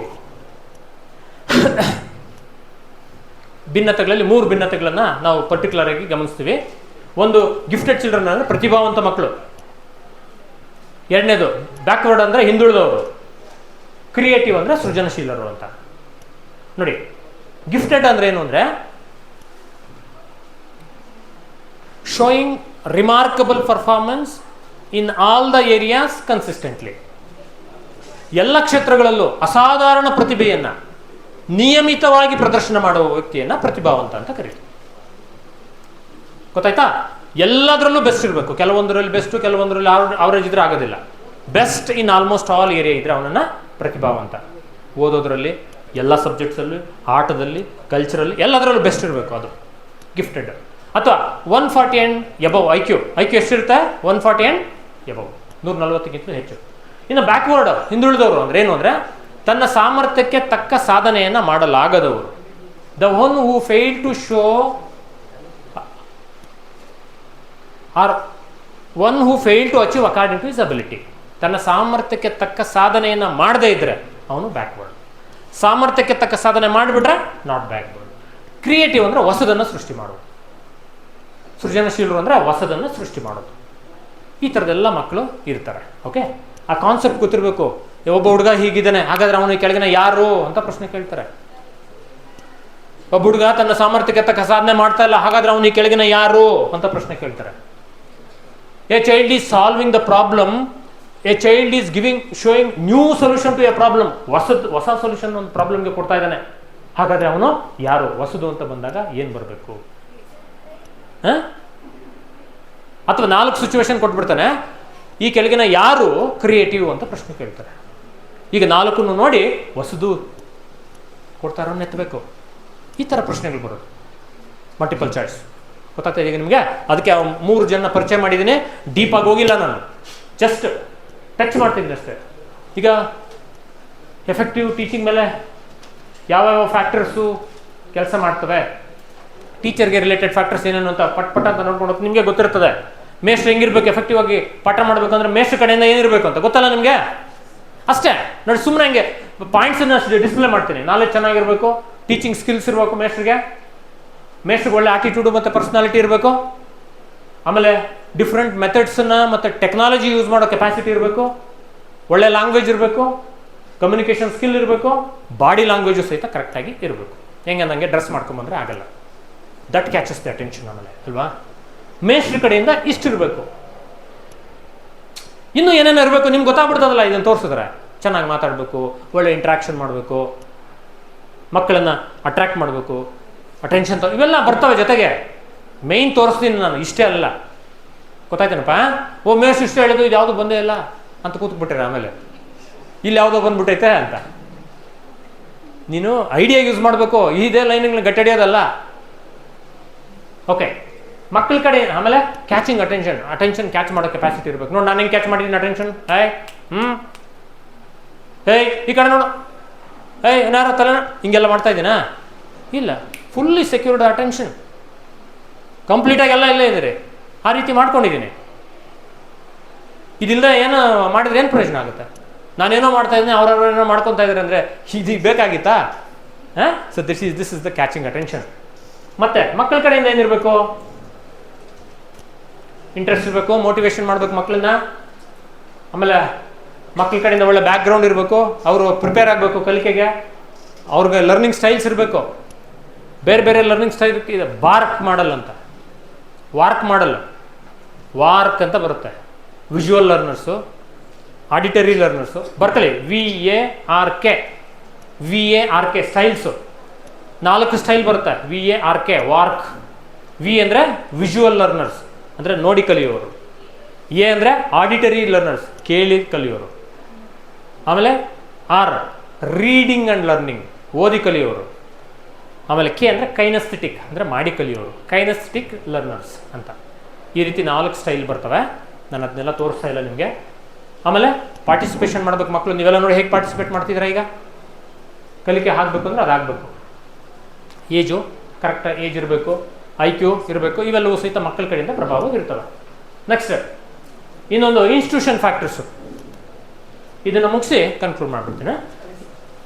Institution factors ಏನಿರಬೇಕು? ಒಳ್ಳೆ ಕರಿಕ್ಯುಲಮ್ ಇರಬೇಕು, ಇನ್ಫ್ರಾಸ್ಟ್ರಕ್ಚರ್ ನೋಡಿ ನೀವು ಕೂತ್ಕೊಳ್ಳೋಕ್ಕೆಲ್ಲ ಎಷ್ಟು ಫೆಸಿಲಿಟಿ ಇದೆ. ಇನ್ಸ್ಟಿಟ್ಯೂಷನ್ ನನಗೆ ಏನು ಪಾಠ ಮಾಡ್ಬೇಕಂತ ಹೇಳ್ಕೊಟ್ಟಿದೆ, ಸಿಲೆಬಸ್ ಕೊಟ್ಟಿದೆ, ಜೊತೆಗೆ ನಿಮ್ಗೆ ಇನ್ಫ್ರಾಸ್ಟ್ರಕ್ಚರ್ ಮಾಡಿಕೊಟ್ಟಿದೆ. ಆಮೇಲೆ ಅಡ್ಮಿನಿಸ್ಟ್ರೇಟಿವ್ ಸಪೋರ್ಟ್ ಇದೆ. ಪ್ರಿನ್ಸಿಪಲ್ನೆಲ್ಲ ಹೊಗಳ್ತಿದ್ರು ಈಗ ಅಲ್ವಾ? ಅಡ್ಮಿನಿಸ್ಟ್ರೇಟಿವ್ ಸಪೋರ್ಟ್ ಇರಬೇಕು. ಟೀಚರ್ ಸ್ಟೂಡೆಂಟ್ ರೇಷಿಯೋ ಇಷ್ಟಿದ್ರೆ ಓಕೆ. ಇನ್ನೊಂದು 500 ಜನ ಇದ್ರೆ ನಾನು ಮಾಡೋಕ್ಕಾಗ್ತದಾ? ಇಲ್ಲ. ರೇಷಿಯೋ ಕರೆಕ್ಟಾಗಿ ಇನ್ಸ್ಟಿಟ್ಯೂಷನ್ ಕಡೆಯಿಂದ ಕೊಡಬೇಕು. ಆಮೇಲೆ ಫೆಸಿಲಿಟೀಸ್ ಕೊಡಬೇಕು. ನೋಡಿ ಟೆಕ್ನಾಲಜಿ ಕೊಟ್ಟಿದ್ದಾರೆ, ಲೈಬ್ರರಿ, ಲ್ಯಾಬು, ಫರ್ನಿಚರ್ಸು, ಇವೆಲ್ಲವೂ ಸಹಿತ ಫೆಸಿಲಿಟಿ, ಇವೆಲ್ಲವೂ ಸಹಿತ ಇನ್ಸ್ಟಿಟ್ಯೂಷನ್ ಕಡೆಯಿಂದ. ಓಕೆ. ಆಮೇಲೆ ಲರ್ನಿಂಗ್ ಅಂದ್ರೇನು? ಆ್ಯಕ್ಚುಲಿ ಕಲಿಕೆ ಅಂದ್ರೇನು ನೋಡಿ, permanent change in the behaviours through experience. ಅನುಭವಗಳ ಮೂಲಕ ವರ್ತನೆಯಲ್ಲಾಗುವ ಶಾಶ್ವತವಾದ ಬದಲಾವಣೆಗಳು. ಅನುಭವಗಳ ಮೂಲಕ, ಅನುಭವ ವೆರಿ ಇಂಪಾರ್ಟೆಂಟ್, ಅಂಡರ್ಲೈನ್ ಮಾಡಿದ್ದೀನಿ. ಇದು ಕೊಟ್ಟು ವರ್ತನೆಯಲ್ಲಿ ಬದಲಾವಣೆ ಮಾಡಬೇಕು. ಕಲಿಕೆಗೆ ಯಾವ್ದು ಇಂಪಾರ್ಟೆಂಟ್ ಅಂತ ಪ್ರಶ್ನೆ ಕೇಳಿದ್ದೀವಿ ಹಿಂದೆ. Teacher important, text book important, reading important, experience ಅಂತ ಕೊಟ್ಬಿಡ್ತೀವಿ. ಅವಾಗ ಏನು ಮಾಡಬೇಕು? ಟೀಚರ್ ಇಲ್ದೇನೂ ಕಲಿಬೋದು, ಟೆಕ್ಸ್ಟ್ ಬುಕ್ ಇಲ್ದೇನೂ ಕಲಿಬೋದು, ಓದ್ದೇನೂ ಕಲಿಬೋದು. ಅದು ಎಕ್ಸ್ಪೀರಿಯನ್ಸ್ ಇಲ್ಲದೆ ಕಲೀಲಿಕ್ಕೆ ಆಗಲ್ಲ. ಹಾಗಾಗಿ experience is very very important. ಈ ಥರ ಮತ್ತೆ ಪ್ರೋಸೆಸ್ ಆಫ್ ಲರ್ನಿಂಗ್ ಹೇಗಾಗುತ್ತೆ? ಕಲಿಕೆಯನ್ನು ಉಂಟು ಮಾಡೋದು ಹೇಗೆ? ಆಕ್ಟಿವಿಟಿ ಕೊಡಬೇಕು, ಚಟುವಟಿಕೆ, ಅದರಿಂದ ಅನುಭವ ಆಗುತ್ತೆ, ಎಕ್ಸ್ಪೀರಿಯನ್ಸ್, ಆದ್ದರಿಂದ ಕಲಿಕೆ ಆಗುತ್ತೆ. ನಾನು ಡೈರೆಕ್ಟಾಗಿ ಏನು ಮಾಡಿದೆ ಕಲಿಸ್ಬಿಡ್ತೀನಿ ಅಂತ ಹೇಳ್ಬಿಟ್ಟು ಹೋದ್ರೆ ಆಗೋದಿಲ್ಲ. This is the process of learning. ಅರ್ಥ ಆಯ್ತೇನಪ್ಪ? ನಾವು ಮಾಡಬೇಕಾಗಿರೋ ಕೆಲಸ ಏನೋ ಆಕ್ಟಿವಿಟಿ ಮಾಡೋದು. ಆಕ್ಟಿವಿಟಿಯಿಂದ ಅನುಭವ ಕೊಡುತ್ತೆ, ಅನುಭವ ಕಲಿಕೆಯನ್ನು ಉಂಟು ಮಾಡುತ್ತೆ. ಈಗ ನಾನು ಮಾಡ್ತಾ ಇರೋದು ಆಕ್ಟಿವಿಟಿ ನೋಡಿ, ಬೋರ್ಡ್ ಮೇಲೆ ಏನೋ ತೋರಿಸ್ಕೊಂಡು ಏನು ಹೇಳ್ತಿದ್ದೀನಲ್ಲ, this is the activity. That is giving experience among you and that is bringing learning. This is the process of learning. ಓಕೆನಾ? ಅದಕ್ಕೆ ನೋಡಿ ಎಕ್ಸ್ಪೀರಿಯನ್ಸ್ ಅಲ್ಲಿ ಬರುತ್ತೆ, ಅದಿಲ್ಲ ಅಂದ್ರೆ ಇಲ್ಲ. ಏರಲ್ಲಿ ಎಕ್ಸ್ಪೀರಿಯನ್ಸ್ ಕೊಡ್ಲಿಕ್ಕಾಗಲ್ಲ, ಏನೋ ಒಂದು ಆಕ್ಟಿವಿಟಿ ಕೊಡಬೇಕು. ಸುಮ್ಮನೆ ಅನುಭವ ಕೊಡ್ಲಿಕ್ಕಾಗಲ್ಲ. ಅದಕ್ಕೆ ರಿಲೇಟೆಡ್ ಚಟುವಟಿಕೆ ಕೊಟ್ಟರೆ ಮಾತ್ರ. ಓಕೆ, ಫ್ಯಾಕ್ಟರ್ಸು ಮೆಚುರೇಷನು, ಕಲಿಕೆ ಮೇಲೆ ಪ್ರಭಾವ ಬೀರುವಂಥ ಅಂಶಗಳು. ಮೆಚುರೇಷನ್ನು ಅಂದರೆ ಪರಿಪಕ್ವತೆ, ಮೋಟಿವೇಶನ್ ಅಭಿಪ್ರೇರಣೆ, ಅಟೆನ್ಷನ್ ಅವಧಾನ, ಮೆಮರಿ ಸ್ಮೃತಿ, ಫಾರ್ಗೆಟಿಂಗ್ ಮರೆವು ಮತ್ತು ಇಂಟ್ರೆಸ್ಟು. ಇಷ್ಟು ಕಲಿಕೆ ಮೇಲೆ ಪ್ರಭಾವ ಬೀರುವ ಅಂಶಗಳು. ಬರ್ಕೊಳ್ಳಿ ಬೇಗ ಬೇಗ. ಆಸಕ್ತಿ ನೋಡಿ, ಪರಿಪಕ್ವತೆ, ಪ್ರೇರಣೆ, ಅವಧಾನ, ಸ್ಮೃತಿ, ಮರೆವು, ಆಸಕ್ತಿ. ಬರ್ಕೊಂಡ್ರಾ? ಐಡಿಯಾ ಇರಲಿ ಅಷ್ಟೇ. ಇದ್ರ ಮೇಲೆ ಇದು ವಿಚಾರ ಏನು ಅಂತ ಗೊತ್ತಿರ್ಬೇಕು ನಿಮ್ಗೆ ಅಷ್ಟೇ. ಅದನ್ನು ಒಂದೊಂದು ಡೀಪಾಗಿ ಹೋಗ್ಲಿಕ್ಕೆ ಆಗಲ್ಲ. So these are all the factors effects on the learning. ಅದಕ್ಕೆ ಮೇಸ್ಟ್ರಿಗೆ ಇದು ಗೊತ್ತಿರಬೇಕು. Okay, last methods of teaching. ಒಂದು ಟೀಚರ್ ಸೆಂಟ್ರಡ್ ಮೆಥಡ್ಸ್, ಶಿಕ್ಷಕ ಕೇಂದ್ರಿತ ವಿಧಾನಗಳು. ಅದರಲ್ಲಿ ಲೆಕ್ಚರ್ ಮೆಥಡ್, ಈಗ ನಾನೇನು ಮಾಡ್ತಿದ್ದೀನಲ್ಲ, this is the lecture method, this is the teacher centred method. ಯಾಕೆಂದರೆ ನಾನು dominant, you're all passive listeners ಅಲ್ವಾ. ಇಂಥದ್ದನ್ನು ನಾವು ಟೀಚರ್ ಸೆಂಟ್ರಡ್ ಮೆಥಡ್ ಅಂತ ಕರಿತೀವಿ. ಡೆಮಾನ್ಸ್ಟ್ರೇಷನ್ ಮೆಥಡ್, ಪ್ರಾತ್ಯಕ್ಷಿಕ ವಿಧಾನ, ಇವೆರಡು teacher centred methods. Child centred methods ಅಂತ ಬಂದಾಗ ಡಿಸ್ಕಷನ್ ಮೆಥಡು, ಮಕ್ಕಳಿಗೆ ಡಿಸ್ಕಷನ್, ಚರ್ಚಾ ವಿಧಾನ. ಆಮೇಲೆ ಪ್ರಾಜೆಕ್ಟ್ ವಿಧಾನ, ಅದನ್ನು ಡೆವಲಪ್ ಮಾಡಿರೋಂಥ ಕಿಲ್ ಪ್ಯಾಟ್ರಿಕ್ ಅಂತ. ಇದು ಕೇಳಿದ್ದಾರೆ ಪ್ರಶ್ನೆ, ಯಾರು ಡೆವಲಪ್ ಮಾಡಿದರು ಅಂತ. ಪ್ರಾಜೆಕ್ಟ್ ಅಂದರೆ ಯೋಜನಾ ವಿಧಾನ, ಮಕ್ಕಳಿಗೆ ಯೋಜನೆ ಕೊಡೋದು. Next problem solving method, John Dewey develop ಮಾಡಿರೋದು, ಸಮಸ್ಯೆ ಪರಿಹಾರ ವಿಧಾನ. ಯೂರಿಸ್ಟಿಕ್ ಮೆಥಡ್, ಅನ್ವೇಷಣಾ ವಿಧಾನ, ಮಗುವೇ ಕಂಡ್ಕೊಳ್ಳೋ ಹಾಗೆ ಮಾಡೋದು. ಆಮೇಲೆ ಆಕ್ಟಿವಿಟಿ ಮೆಥಡ್, ಚಟುವಟಿಕೆ ಆಧಾರಿತ ವಿಧಾನ. ಆಮೇಲೆ ಪ್ಲೇವೇ, ಪ್ರೋಬೆಲ್ ಅವರು ಮಾಡಿರುವಂಥದ್ದು. ಇದು child centred, child play dominant role, ಮೇಸ್ಟ್ರು ರೋಲ್ ತೀರಾ ಕಡಿಮೆ. ಈಗ ಮಿಕ್ಸ್ಡ್ ಬರ್ತವೆ, ಮಾಡರ್ನ್ ಮೆಥಡ್ಸ್ ಅಥವಾ ಮಿಕ್ಸ್ಡ್ ಮೆಥಡ್ಸು. ಅಂದರೆ ಟೀಮ್ ಟೀಚಿಂಗು, 4-5 ಜನ ಟೀಚರ್ಸು ಸೇರ್ಕೊಂಡು ಮಾಡೋದು, ಅದು team teaching. Next brainstorming, ಅಂದರೆ ಜನರೇಟಿಂಗ್ ಮಲ್ಟಿಪಲ್ ಐಡಿಯಾಸ್. ಮಕ್ಕಳಿಗೆ ಪ್ರಶ್ನೆ ಕೇಳಿ ಕೇಳಿ ಕೇಳಿ ಎಲ್ಸಿಟ್ ಮಾಡೋದು, ಯಾವುದೋ ಒಂದು ಏರಿಯಾ ಕೊಟ್ಬಿಡೋದು, ಮಕ್ಕಳು ಏನು ಗೊತ್ತಿದೆ ಅದನ್ನು ಹೇಳ್ತಾ ಇರಬೇಕು. ಮಕ್ಕಳ ಕಡೆ ಎಲ್ಲ ಜನ್ರೇಟ್ ಮಾಡೋದಕ್ಕೆ ಬ್ರೈನ್ ಸ್ಟಾರ್ಮಿಂಗ್ ಅಂತ ಕರಿತೀವಿ. ನೆಕ್ಸ್ಟು ಪ್ರೋಗ್ರಾಮ್ ಇನ್ಸ್ಟ್ರಕ್ಷನು, ಕಂಪ್ಯೂಟರ್ ಮುಂದೆ ಕೂತ್ಕೊಂಡು ಒಂದು ಪ್ರೋಗ್ರಾಮ್ ಇರ್ತದೆ, ಅದನ್ನು ಕಲ್ಕೊಂಡು ಹೋಗೋದು, ಪ್ರೋಗ್ರಾಮ್ ಇನ್ಸ್ಟ್ರಕ್ಷನು. ಸ್ಕಿನ್ನರ್ ಮಾಡಿರೋದು, CI ಕಂಪ್ಯೂಟರ್ ಅಸಿಸ್ಟೆಡ್ ಇನ್ಸ್ಟ್ರಕ್ಷನ್ ಅಂತ, ಅದು ಸಹಿತ ಅವರೇ ಮಾಡಿರೋದು. ಆಮೇಲೆ ಫ್ಲಿಪ್ಡ್ ಕ್ಲಾಸ್ ರೂಮ್, ಅಂದರೆ ಮನೇಲಿ ಓದೋದು, ಬಂದು ಕ್ಲಾಸ್ ರೂಮಲ್ಲಿ ಡಿಸ್ಕಸ್ ಮಾಡೋದು. ಆಮೇಲೆ ಬ್ಲೆಂಡೆಡ್ ಲರ್ನಿಂಗ್, ಅಂದರೆ combination of both traditional learning and modern learning. ಇವೆಲ್ಲ ಮಿಕ್ಸ್ಡ್ ಆಯಿತು. ಓಕೆ, ಇಲ್ಲಿಗೆ ನಿಲ್ಲಿಸ್ತೀನಿ. ಒಂದು ಸ್ವಲ್ಪ ಕವರ್ ಮಾಡಲಿಕ್ಕಾಗಿದೆ ಅಷ್ಟೇ, ಇನ್ನೂ ಬೇಕಾದಷ್ಟಿದೆ. ಓಕೆ, ನನಗೆ ಟೈಮ್ ಶಾರ್ಟೇಜ್ ಇರೋದ್ರಿಂದ ಇಷ್ಟು ನಿಲ್ಲಿಸಿದ್ದೀನಿ. ಇನ್ನೂ ಬೇಕಾದಷ್ಟು ಸ್ಲೈಡ್ಸ್ ಇದೆ. ಓಕೆ, ಹಾಗಾಗಿ ಪೂರ್ತಿ ಕವರ್ ಮಾಡಲಿಕ್ಕಾಗಿಲ್ಲ, ಯಾಕೆಂದರೆ ಟೈಮು ಕಡಿಮೆ ಇರೋದ್ರಿಂದ ನನಗೆ ಒಂದು ಕಾಲು ಗಂಟೆಯಲ್ಲಿ ಕವರ್ ಮಾಡಿ ಸರ್ ಅಂತ ಹೇಳಿದರು. ಹಾಗಾಗಿ ಒಂದು ಕಾಲು ಗಂಟೆಯಲ್ಲಿ ಎಷ್ಟು ಕವರ್ ಮಾಡಲಿಕ್ಕೆ ಅಷ್ಟು ಪಾಯಿಂಟ್ಸನ್ನು ಕೊಟ್ಟಿದ್ದೀನಿ. ಅದ್ರ ಮೇಲೆ ನಿಮ್ಗೆ ಐಡಿಯಾ ಇರಬೇಕಂತ ಹೇಳಿದ್ದೀನಿ. ಯಾವ ಟೆಕ್ನಿಕ್ ಮೇಲೆ ನೀವು ಆನ್ಸರ್ ಮಾಡಬೇಕು ಅನ್ನೋಂಥದ್ದನ್ನು ಹೇಳ್ಕೊಟ್ಟಿದ್ದೀನಿ. ಇನ್ನು ಸಾಕಷ್ಟು ಇವ್ಯಾಲ್ಯೂಯೇಷನ್ ಟಚ್ ಮಾಡಲಿಕ್ಕೆ ಆಗಲಿಲ್ಲ. ಓಕೆ, ಅದು ವೆರಿ ಇಂಪಾರ್ಟೆಂಟ್ ಏರಿಯಾ, ಅದನ್ನು ನೀವು ನೋಡ್ಕೋಬೇಕು. Types, meaning of evaluation, types of evaluation, ಆಮೇಲೆ evaluation in CBCS system, grading ಹೆಂಗೆ ಕೊಡೋದು, ಪಾಯಿಂಟ್ಸ್ ಹೆಂಗೆ ಕೊಡೋದು, ಗ್ರೇಡ್ ಪಾಯಿಂಟ್ಸು ಈಗ ನಿಮ್ಗೆ ಕೊಡ್ತಾರಲ್ಲ, ಅದ್ರ ಮೇಲೆ ಪ್ರಶ್ನೆ ಬರ್ತದೆ. ಅದನ್ನು ಸ್ವಲ್ಪ ನೀವು ನೋಡ್ಕೊಂಡು ಹೋಗ್ಬೇಕು. ಓಕೆ, ಫಾರ್ಮೇಟಿವ್ ಎವ್ಯಾಲ್ಯೂಯೇಷನ್ ಅಂದ್ರೇನು, ಸಮ್ಮೇಟಿವ್ ಎವ್ಯಾಲ್ಯೂಯೇಷನ್ ಅಂದ್ರೇನು, ನಾರ್ಮ್ ರೆಫರೆನ್ಸ್ ಟೆಸ್ಟ್ ಅಂದ್ರೇನು, ಆಮೇಲೆ ಕ್ರೈಟೀರಿಯನ್ ರೆಫರೆನ್ಸ್ ಟೆಸ್ಟ್ ಅಂದ್ರೇನು, ಡಯಾಗ್ನೋಸ್ಟಿಕ್ ಟೆಸ್ಟ್ ಏನು, ಈ ಟೆಸ್ಟ್ಗಳು ಡಿಫ್ರೆಂಟ್ ಟೈಪ್ಸ್ ಬರ್ತವೆ, ಅದನ್ನು ಸ್ವಲ್ಪ ನೋಡ್ಕೊಳ್ಳಿ. ಆಮೇಲೆ ಈಗ ಹಿಂಗೆ ನಿಮಗಿರುವಂಥ ಸಿಸ್ಟಮಲ್ಲಿ ಗ್ರೇಡ್ಸು ಹೇಗೆ ಕೊಡ್ತಾರೆ ಅನ್ನೋದನ್ನು ಒಂದು ಕ್ರೈಟೀರಿಯಾ ಇದೆ, ಟೇಬಲ್ ಇದೆ, ಅದನ್ನ ನೀವು ನೋಡ್ಕೊಳ್ಳಿ. ಓಕೆ, ತುಂಬ ಚೆನ್ನಾಗಿ ಫುಲ್ಲಿ ಅಟೆಂಟಿವ್ ಆಗಿ ನನ್ನ ಕ್ಲಾಸ್ಗೆ ತುಂಬ ಕೋಆಪರೇಷನ್ ಕೊಟ್ಟಿದ್ರಿ. ಜೊತೆಗೆ ಇಂಥ ಒಂದು ಬ್ಯೂಟಿಫುಲ್ ಪ್ರೋಗ್ರಾಮನ್ನು ನಾವು ಕಾಲೇಜಲ್ಲಿ ಆರ್ಗನೈಸ್ ಮಾಡಿರೋದನ್ನು ಕಂಡು ನನಗಂತೂ ತುಂಬ ಖುಷಿ ಆಯಿತು. ಯಾಕೆಂದರೆ ಯು ಆರ್ ಆಲ್ ಲಕ್ಕಿ, ಇಂಥ ಒಂದು ಅಪರ್ಚುನಿಟಿ ನಿಮಗೆ ಸಿಕ್ಕಿದೆ. ಯಾಕಂದರೆ ಈಗ ಒಂದು ನೋಡಿದ್ರೆ ಅಷ್ಟೇ, ಈ ಥರದ್ದು ಎರಡು ದಿವಸಕ್ಕೆ ಬೇಕಾದಷ್ಟು ಈ ಥರದ ಒಳ್ಳೊಳ್ಳೆ ಕ್ಲಾಸ್ಗಳು ನಿಮಗೆ ಸಿಗ್ತವೆ. ಹ್ಯೂಜ್ ಎಕ್ಸ್ಪೋಜರ್ ನಿಮಗೆ ಸಿಗುತ್ತೆ ಈ ಎಕ್ಸಾಮ್ಗೆ. ಓಕೆ, ಐಡಿಯಾ ಸಿಗ್ತದೆ. ಎಲ್ಲ ಕ್ವಶನ್ಗಳು ನಾವು ಹೇಳುವಂಥ ಪಾಯಿಂಟ್ಸೇ ಬರ್ತವೆ ಅಂತಲ್ಲ, ಅದರ ಮೇಲೆ ಪ್ರಶ್ನೆಗಳು ಬರ್ತವೆ. ಇಂಥ ಒಂದು ಬ್ಯೂಟಿಫುಲ್ ಪ್ರೋಗ್ರಾಮನ್ನು ಆರ್ಗನೈಸ್ ಮಾಡಿರುವಂತಹ ಈ ಒಂದು ಕಾಲೇಜ್ನ ಈ ಟೀಮ್ ವರ್ಕ್ ನೋಡ್ತಿದ್ವಿ ನಾವು. ಟೀಮ್ ವರ್ಕ್ ಇದ್ರೇ ಈ ಥರದ್ದು ಸಾಧ್ಯ ಆಗೋದು. ಒನ್ ಮ್ಯಾನ್ ಆರ್ಮಿ ಶೋ ಎಲ್ಲೂ ಸಹಿತ ಸಾಧ್ಯ ಇಲ್ಲ. ಪ್ರಿನ್ಸಿಪಲ್ ಕೋಆಪರೇಟ್ ಮಾಡಿದ್ದಾರೆ, ಅದ್ರ ಜೊತೆಗೆ ಈ ಎಂಟೈರ್ ಟೀಮ್ ವರ್ಕ್ ಮಾಡ್ತಿದ್ದಾರೆ. ಸತೀಶ್ ಜೋಗ ಸರ್ ಏನೇನು ಮಾಡ್ತಿದ್ದಾರೆ ಅನ್ನೋದೆಲ್ಲ ಹೇಳೋದು ನಮ್ಗೆ ತುಂಬ ಖುಷಿ ಆಯಿತು. ಆಮೇಲೆ ನಮ್ಮ ಸತೀಶ್ ಸರ್ ತುಂಬ ನಮಗೆ ಆತ್ಮೀಯರು, ಫ್ರೆಂಡ್. ಅವರು ಸಹಿತ ತುಂಬ ಡೈನಮಿಕ್ ಆಗಿ ಇಂಥವೆಲ್ಲ ಮಾಡ್ತಿರ್ತಾರೆ.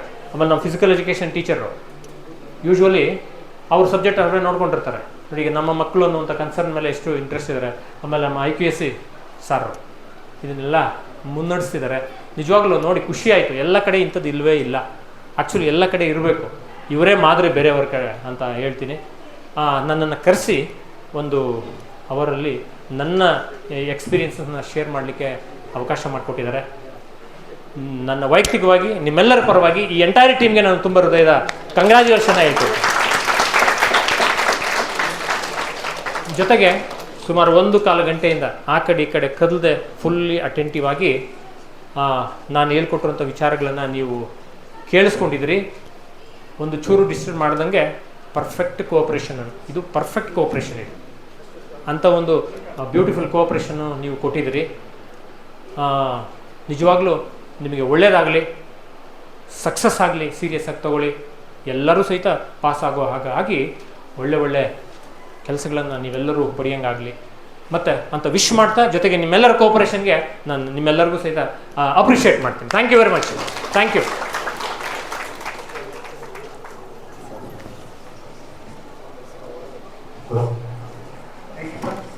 Thank you very much.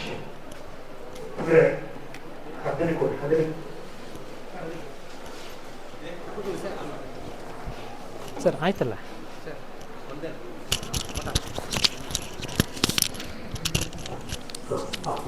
Thank you, sir.